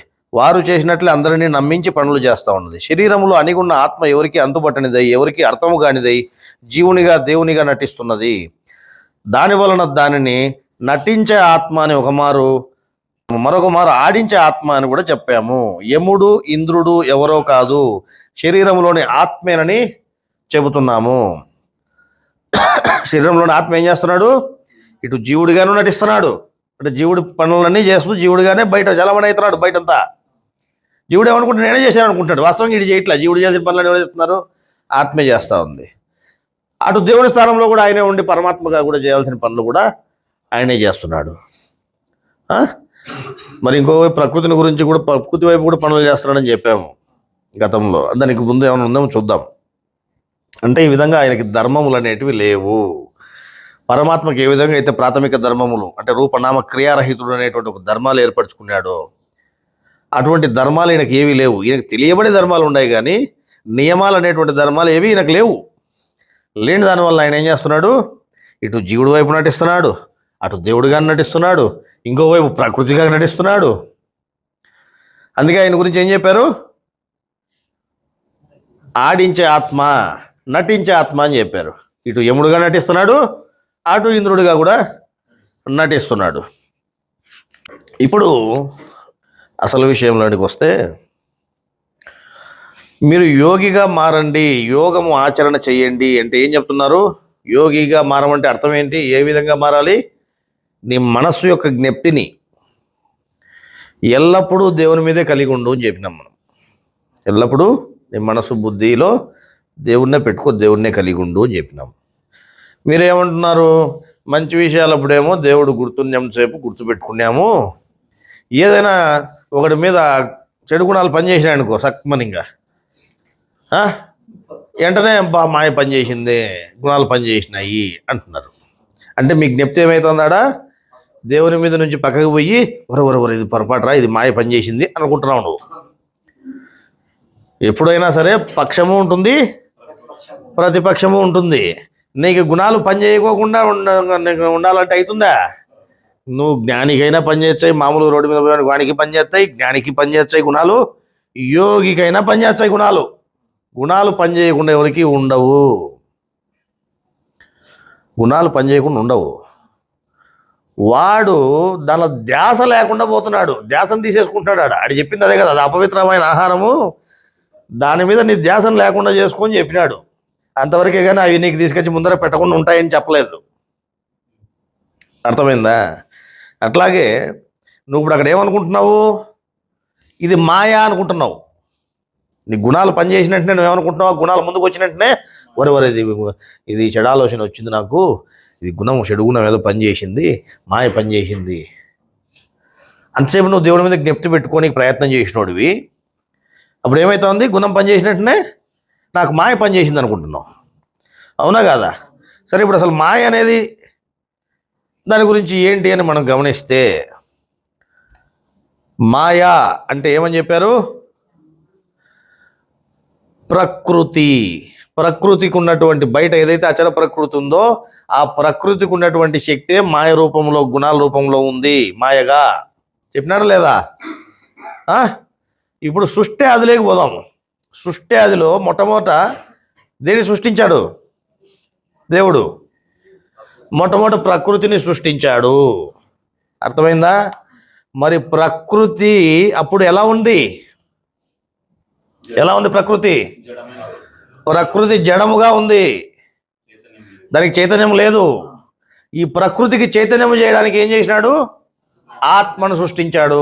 ప్రకృతిని చైతన్యవంతం చేయడానికి ఆత్మను సృష్టించాడు. ఇప్పుడు ప్రకృతిలో ఉండే చైతన్యం అంటే ఎవరు? ప్రకృతిలో ఉండే చైతన్యం అంటే ఆత్మే. పంచభూతాలలో ఉండే చైతన్యం అంటే ఆత్మే. మరి ఇప్పుడు మాయ అనేటువంటి గుణాల రూపంలో ఏమిడుతుందని చెప్పారు? ఏమిడుతుందని చెప్పారు? ప్రకృతికి ఉండే శక్తే గుణాల రూపంలో ఉంది. ప్రకృతి శక్తులే గుణాల రూపంలో మాయగా ఉన్నాయి. ఏమిటిది ప్రకృతి శక్తి? ఎటు నుంచి వచ్చింది ప్రకృతి శక్తి? ప్రకృతి శక్తి అటు నుంచి వచ్చింది. ఆత్మదే ప్రకృతి శక్తి. అంటే నీకు ప్రకృతి పాత్రను, మాయ పాత్రను కూడా ఎవరు పోషిస్తున్నారా? ఆత్మే పోషిస్తున్నాడు. మరి అంత క్లియర్గా ఆయన చెప్పినాడు కదా, ఆల్రెడీ చెప్పలేదా? ప్రకృతి జడముగా ఉండింది, దాన్ని చైతన్యవంతం చేయడానికి నేను ఆత్మను సృష్టించాను. ఇంకో చోట కూడా చెప్తాడు, ఎక్కడో ప్రశ్న జవాబుల గ్రంథంలో కూడా ఉంది. పంచభూతములకు చైతన్యంగా ఉండేది ఏమిటిది? బయట ప్రకృతికి చైతన్యంగా ఉండేది ఏమిటిది అంటే, బయట ప్రకృతికి పంచభూతాలకి చైతన్యంగా ఆత్మ ఉంది అని చెప్పినాడు. సృష్టి ఆదిలో ఆకాశవాణి ద్వారా జ్ఞానం తెలియజేయబడింది. ఆకాశంలోని ఆత్మే జ్ఞానం చెప్పింది. చెప్పలేదా మీకు? జీవుడు చేతగానోడు, దేవుడు ఆయన నియమం పెట్టుకుని కూర్చున్నాడు, ఏ పని చేయనని, నాకు ఏ అక్కర లేదని. మరి మధ్యలో ఎవడు శబ్దం చేసి జ్ఞానం చెప్పినోడు అంటే ఆత్మే. అంటే పంచభూతాలలో చైతన్య శక్తిగా ఉండేవాడు ఎవరు? ఆత్మే. ఆ బయట ప్రకృతిగా పంచభూతాలుగా ఉండేటువంటి చైతన్య శక్తి నీ శరీరంలో గుణాల రూపంలో ఉంది. అంటే ఎవరున్నారు ఇప్పుడు మాయగా? ఆత్మశక్తే మాయ రూపంలో కూడా మాయ యొక్క పాత్రను కూడా పోషిస్తూ ఉంది. ఇటు ఆత్మ పాత్రను ఆత్మగా ఉంటూ ఇటు జీవాత్మ పాత్రను పోషిస్తూ ఉంది. దేవుడి స్థానంలో ఉంటూ దేవుడు చేయవలసిన పనులు చేస్తూ ఉంది. ఇటు మాయ స్థానంలో ఉంటూ మాయగా కూడా, అంటే ప్రతిపక్షంగా కూడా ఎవరున్నారు? పక్షము ఈయనే, ప్రతిపక్షము ఆయనే. పక్షము ఆయన, ప్రతిపక్షము ఆయనే. స్త్రీ పాత్ర అయిందే, పురుషుడి పాత్ర అయిందే. అందుకే ఆత్మను స్త్రీ అని చెప్పినారు, పురుషుడు అని కూడా చెప్పినారు. అర్థమైందా? రెండు రకాలుగా ఎందుకు పిలవన్నాడు ఆయన? రెండు పాత్రలు పోషించేవాడు ఆయన. అర్థమైందా? ఇప్పుడు శరీరంలో పని జరగాలనుకో, ఏ పని జరగాలన్నా నీకు కష్టం రావాలంటే గిన చెడుగుడాలను ప్రేరేపించి ఇముడుగా ఉండి ఆయన నీకు కష్టం వచ్చేట్టు చేయాల. అదే నీకు సుఖం రావాలనుకో, ఆయన ఇంద్రుడిగా ఉండి మంచి గుణాలు ప్రేరేపించి నీకు సుఖం కలిగేటట్టు చేయాల. నీకు సపరేట్గా మాయ అనేది ఇంకొకటి ఉందా? సపరేట్గా మాయ అనేది ఇంకోటి ఉందా అంటే సపరేట్గా మాయ అనేది ఏం లేదు. కానీ ఈయనే మాయ పాత్రను కూడా పోషిస్తూ నేను మాయ అనేది సపరేట్గా కూర్చున్నాడు. ప్రకృతి రూపంలో కూడా ఎవరున్నారు? ఆత్మ ఉన్నాడు గుణాల రూపంలో. అందుకే నీకు కష్టమైన జ్ఞానం ఏదని చెప్పినారు? మాయా జ్ఞానమే నీకు కష్టమైనది. నీకు ముఖ్యమైన జ్ఞానం ఏదని చెప్పారు? ముఖ్యమైన జ్ఞానం కూడా మాయా జ్ఞానమే. ముందు నీకు తల్లిగా ఆయన ఏ విధంగా ఉన్నాడో తెలుస్తుంది, తర్వాత తండ్రిగా ఏ విధంగా ఉన్నాడో తెలుస్తుంది. నీకు తల్లి తెలియని తండ్రి తెలుస్తుంది. అందుకే భగవంతుడిగా ఆయన భూమి మీదకి వచ్చినప్పుడు కూడా నేను ప్రకృతిని అధిష్ఠించి వస్తున్నాను, ప్రకృతితో శరీరాన్ని తయారు చేసుకొని నేను ప్రకృతి శరీరాన్ని అధిష్ఠించి వస్తున్నాను అంటే మాయగా వస్తున్నాను, మీ ముందరికి మాయ తరపున వస్తున్నాను అని చెప్పినాడు. చెప్పలేదా? మీకు మాయ తరపున మాయగా వస్తున్నాను మీ ముందరికి. తల్లిదండ్రి గ్రంథంలో ఉంటుంది చూడు, అదే విషయమే. ప్రకృతి మాయ రూపంతో మనిషిలో ఉందంట. అందువల్ల ప్రకృతి తరపున పనిచేసేదానికి భగవంతునిగా వచ్చిన దేవుడు ప్రకృతికి మారు రూపమైన మాయ మాదిరే ప్రవర్తిస్తాడంట. అర్థమైందా? ఆయన ఏ విధంగా వస్తున్నాడు? మాయగా వస్తున్నాడు, మాయ మాదిరే ప్రవర్తిస్తాడు. మాయ దేవుని మార్గానికి ఆటంకాలను కలిగజేయుటకు కానీ దేవుని మార్గాన్ని సుగమం చేయుటకు కానీ ఎలా యోగ్యత కలిగి ఉందో అలాగే భగవంతునిగా వచ్చిన వాడు కూడా ఆయన మాయ వలె ప్రవర్తించుచు అనవసరమైన వారిని దేవునికి దూరము చేయగలడు. అవసరమైన వారిని అంటే యోగ్యత ఉన్న వాళ్ళని దేవునికి దగ్గర చేయగలడు. అందువల్ల ఆసక్తి లేని వానికి మాయగా కనిపించి దేవుని జ్ఞానాన్ని తెలియకుండా కూడా చేస్తాడంట ఆయనే. భగవంతుడు దేవుని అంశయ్యగుట వలన జ్ఞానము తెలుపుతాడు. అట్లా ఆయన మాయను అధిష్ఠించి మాయ పాత్రను పోషించవలసి ఉండటం వలన మాయగా దేవుని జ్ఞానాన్ని తెలియకుండా కూడా చేస్తాడు. రెండు రకాలుగా ఆయన ఉంటాడు అని చెప్తున్నారు. భగవద్గీతలో జ్ఞానయోగంలో ఏం చెప్పారు? ప్రకృతిం స్వామధిష్టాయ సంభవామ్యాత్మ మాయయ. నా ప్రకృతిని అధిష్ఠించి మాయ తరపున మాయ వలె నేను పుడుతున్నాను అని చెప్పడం జరిగింది ఆయన. అర్థమైందా? దేవుడు భగవంతుడై పుట్టిన, దేవుని గురించి చెప్పవలసింది భగవంతుడే అయినా ఆయన వచ్చినది మాయ వైపు నుండి వచ్చాడని మీరు తెలుసుకోవాలా. అందువల్ల ఆయన చెప్పిన జ్ఞానం ఒకటే అయినా అది ఇటు దేవుని వైపైనా దిశపోతుంది, లేకపోతే మాయ వైపైనా దిశపోతుంది అనేది ఇక్కడ సమాచారం. అర్థమైందా? ఇప్పుడు అసలు విషయాల్లోకి వస్తే ఏం చెప్పుకునేవా? ఆయన్ని ఆడించే ఆత్మ, నటించే ఆత్మ, ఇటు ప్రకృతిగా ఆయన నటిస్తున్నాడు, ప్రకృతిలో చైతన్య శక్తిగా ఆయన ఉన్నాడు, ఆయనే గుణాల రూపంలో మాయగా కూడా ఆయనే నటిస్తున్నాడు అని చెప్పినాం. మరి ఇది మన మాటనా?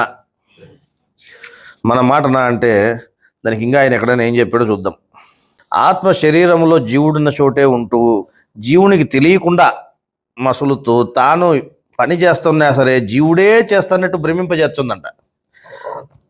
ప్రతి పనిని తానే చేశానని జీవుని చేత అనిపించడం వలన ఆత్మను మాయకు ప్రతినిధిగా ఉన్నదని యమా అని చెప్పినారంట. దీనికి ప్రతినిధిగా ఉంది, మాయకు ప్రతినిధిగా ఉందని యమా అని చెప్పినారంట. అట్లాగే ప్రకృతి చేత తయారైన 12 గుణములను ఏమంటున్నాము? మాయ అంటున్నాము. శరీరంలోని ఆత్మ ఎప్పుడు ఏ గుణాన్ని ప్రేరేపించాలో దాన్నే ప్రేరేపించి గుణమాయ చేత మనిషిని కార్యముల వశమై చేయునట్లు చేయించుచుండటం వలన శరీరంలో మాయను ఉపయోగించుటకు అధిపతి అయిన దాని వలన మాయ అను పదమును తిప్పి యమ అనడము జరుగుతూ ఉంది. యమ అని ఎందుకన్నారు? మాయనే తిప్పి యమ అనడం జరుగుతూ ఉంది. ఇప్పుడు అసలు విషయాన్ని శ్రద్ధగా వినండి. యమాను తిప్పి చూచితే ఏమవుతుంది? మాయ అవుతుంది.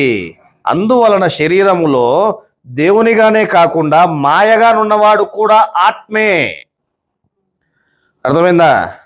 బాగా వినండి శ్రద్ధగా. అందువలన యమాను తిప్పి చూస్తే ఏమవుతుంది? మాయ అవుతుంది. అందువలన శరీరంలో దేవునిగానే కాకుండా మాయగా ఉండేవాడు, అంటే మాయ రూపంలో ఉండేవాడు కూడా ఆత్మే. కనుక ఆత్మను యమ అని చెప్పడము జరిగింది.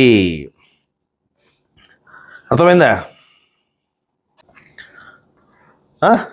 ఇప్పుడు చెప్పి ఎవరున్నారు మాయగా? ఎవరున్నారు మాయగా? యముడే ఉన్నాడు. యముడు అంటే ఎవరు? మాయే. మాయ అంటే ఎవరు? యముడే. ఇప్పుడు కొత్తగా మాయ అటు నుంచి వచ్చింది. మాయ పాత్రను ఎవరు పోషిస్తున్నారు ఇప్పుడు? అట్లనే మాయ మళ్ళీ వేరేగా మన ఇద్దరు ఒకటైనప్పుడు దేవుడు మాయ అంతా ఒకటే అయితే మరి అదే మాయ లేదు కదా అనుకుంటే పొరపాటే. పాత్ర ఉంది, మాయ పాత్ర. మాయ పాత్ర ఆయన పోషిస్తున్నాడు. మళ్ళా ఇప్పుడు జీవుడి తరపున జీవుడి పాత్రను పోషించి ఇట్లా పనులు చేస్తున్నాడు. అట్లే దేవుడి తరపున దేవుడి పాత్రను పోషించి దేవునిగా చేయాల్సిన పనులు ఎట్లా చేస్తున్నాడు, అట్లే మాయగా ఉండి మాయ తరపున మాయ పనులను కూడా ఆయనే చేస్తున్నాడు. ఆయనకి ఏ ధర్మాలు లేవని చెప్పిందిలే. ఇట్టే ఉండాలి, అట్లా నడుచుకోవాలనేటువంటి ధర్మాలు ఏవి ఆయనకి లేవు. ధర్మాలు లేనివాడే ఆత్మ. ప్రాథమిక ధర్మాలు ఏవి లేవు ఆయనకి. అందువల్ల ఆయన ఎటైనా నడుచుకోగలుగుతాడు. అందుకే ఆయన ఏం చెప్పినారు? ఆడించే ఆత్మ, నటించే ఆత్మ అన్నారు. అసలు ఆడించేది కూడా ఏది లేదు, ఈయనే ఆడేది. అందుకే నటించే ఆత్మ అని కూడా కొన్ని ప్రసంగాల్లో ఆయన గురించి చెప్పడం జరిగింది. అర్థమైందా? ఇప్పుడు చెప్పండి, ప్రతిపక్షము పక్షము. ప్రతిపక్షం అనేది ఉందా? ఇప్పుడు ఉంది. కానీ ప్రతిపక్షంలో ఎవరున్నారు?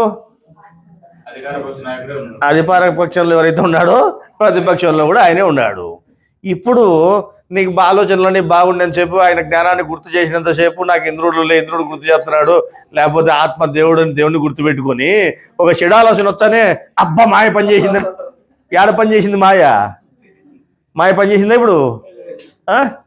లేదు, అప్పుడు కూడా ఆత్మ పని చేసింది.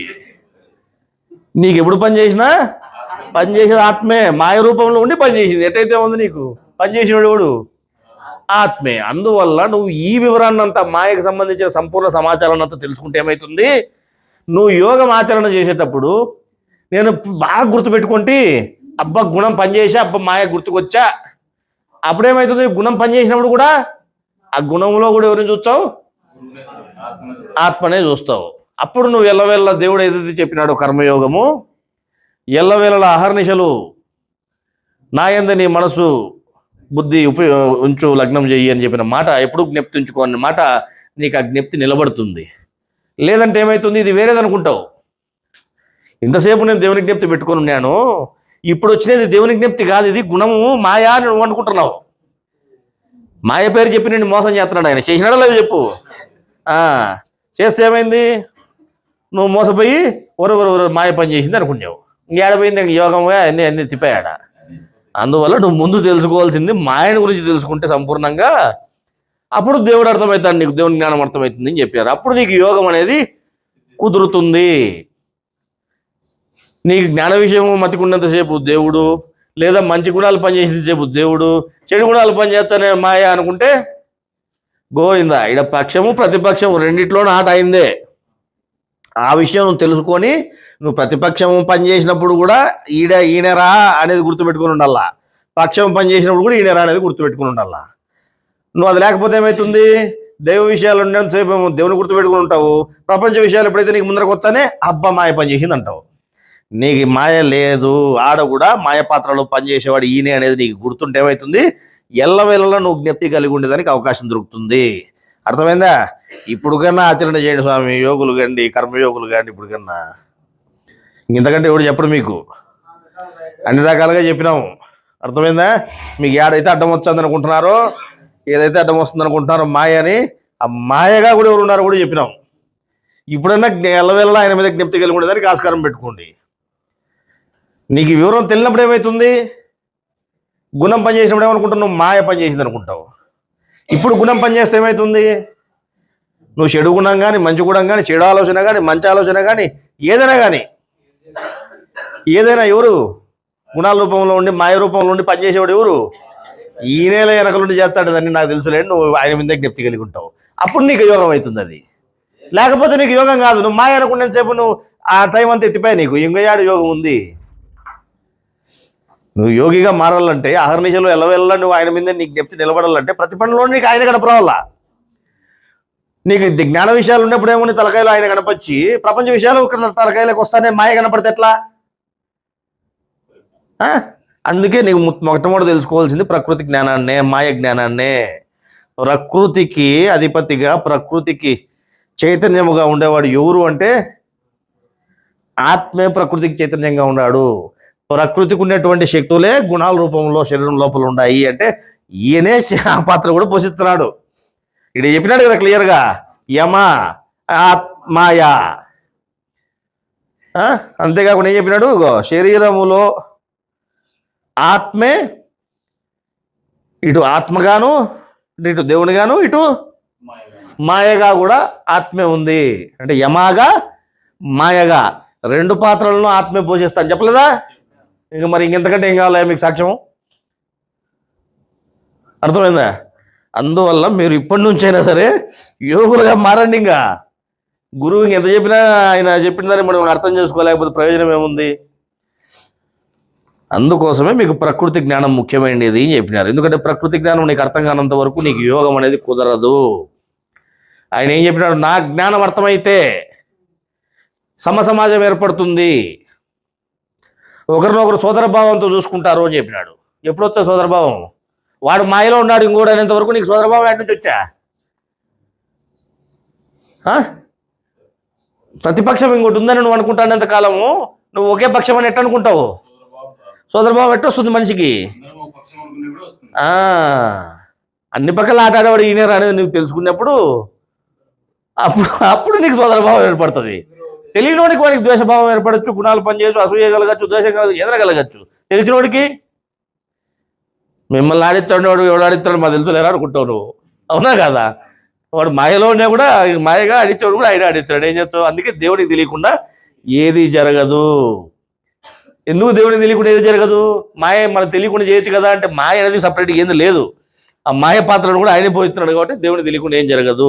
మీ జుట్టు అంతా నా చేతిలోనే ఉందిరా, మేము ఎట్టగలటట్టు ఇకపోతాను మిమ్మల్ని అని చెప్పినాడు. చెప్పలేదా? అందుకే మన జుట్టంతా ఆయన చేతిలోనే ఉంది. అందువల్ల నీకు జ్ఞాన విషయాలు గుర్తుకు తెచ్చినా, లేదు ప్రపంచ విషయాలు గుర్తుకు వచ్చినా, దాంట్లో మంచివి గుర్తుకు వచ్చినా, చెడు ఆలోచనలు వచ్చినా, నువ్వు ఎటువంటిదన్నా కానీ అది నీ కర్మను బట్టి వచ్చేది. దాన్ని లాపలేవు నువ్వు. నేను గుణాలు లాపుతా, గుణాల మీద యుద్ధం చేస్తా, కథ తీసుకొని పొడుస్తా అంటే అవి పొడిచేది నిన్ను పొడుస్తారు. వాళ్ళు వచ్చి నిన్నే పొడుస్తాయి గుణాలు. అర్థమైందా? అదంతా మీ భ్రమ. దాన్ని విడిచిపెట్టి నీకు జ్ఞానం అర్థమయ్యేటట్టు చేయాలనే ఆయన మాయగా ఉండేవాడే నీకు అర్థమయ్యేటట్టు చేయాల. అర్థమైందా? అందుకే ఆత్మ స్త్రీ పాత్ర పోషిస్తుంది, పురుషుడి పాత్ర పోషిస్తుంది.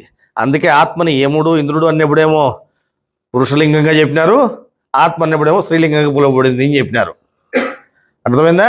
ఇప్పుడు చెప్పండి, ఆ మాయను గురించి తెలుసుకుంటే ఆధ్యాత్మికమా కాదా? ఇగులాడుతుంది కదా. మీటింగ్ కంటే ముందంతా మీకు ప్రశ్న ఇస్తే ఏం చేసినారు? ఏమని ఇచ్చినాం ప్రశ్న? ఆత్మను అధ్యయనం చేస్తే ఆధ్యాత్మికము అని చెప్పినాం కదా. మరి మాయను గురించి తెలుసుకోనేటువంటి విధానం కూడా ఉంది కదా, మాయను గురించి కూడా తెలుసుకోవాలా అని చెప్పినారు కదా. మరి మాయను గురించి తెలుసుకునేది ఆధ్యాత్మికమైనదా కాదా అంటే దానిసేపు సుమారు ఇగులు అన్నారు కదా. ఇప్పుడు అర్థమైందా మీకు? నువ్వు మాయను గురించి తెలుసుకున్నా ఎవరున్నారు? మాయగా ఆత్మే ఉన్నాడు కాబట్టి నువ్వు ఆధ్యాత్మికమే అవుతుంది. అది కూడా మాయ, నా మాయ అన్నాడు అంతే, ఇక అయిపోయా. నా మాయ అంటే ఏంది ఇప్పుడు అర్థమైందా? నా మాయ ఎవరు స్వామి? సేమ్ అచ్చం మీ మాత్రం ఉన్నాడు స్వామి. ఎవరు స్వామి ఆయన అంటే, ఆయన నా మాయ లేదు ఇవి అంటాడు. అయిపో అంటే డబుల్ యాక్షన్ చేస్తే నా యాక్షన్ అని అర్థమవుతుందే. అది ఎప్పుడు ఆయనే, మాయ ఆయనే. ఆయన పేరులో చెప్పినట్టు నా మాయ అన్నాడు. లేదు, ఊరికి మాయ చేస్తే మోసం చేస్తాడు నిండు. ప్రతిపక్షం ఇంకోటి ఉందని చూపించి మోసం చేస్తాడు నిండు. అందువల్ల ఇప్పటి నుంచైనా తెలుసుకోండి ఆయన నాటకాలని.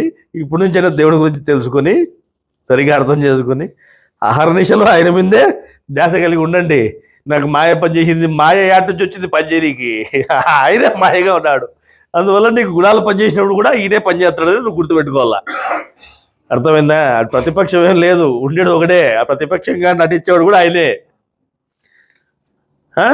ఇంతకంటే మీకు ఎవడు చెప్పడు. యోగం సాధించేదానికి ఇంతకంటే వివరణ మీకు ఎవరు చెప్పాల్సిన పని లేదు.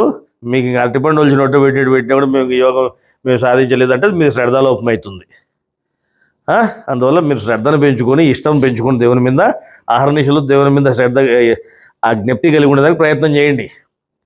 నువ్వు గుణాలు పనిచేస్తానే మాయ పనిచేసింది, ఆ మాయ మీద జ్ఞప్తి దేవుని మీద పెట్టుకో. మాయ కాదురా ఇది కూడా దేవుడు అనేది జ్ఞప్తి కలిగి ఉంటే ఏమవుతుంది?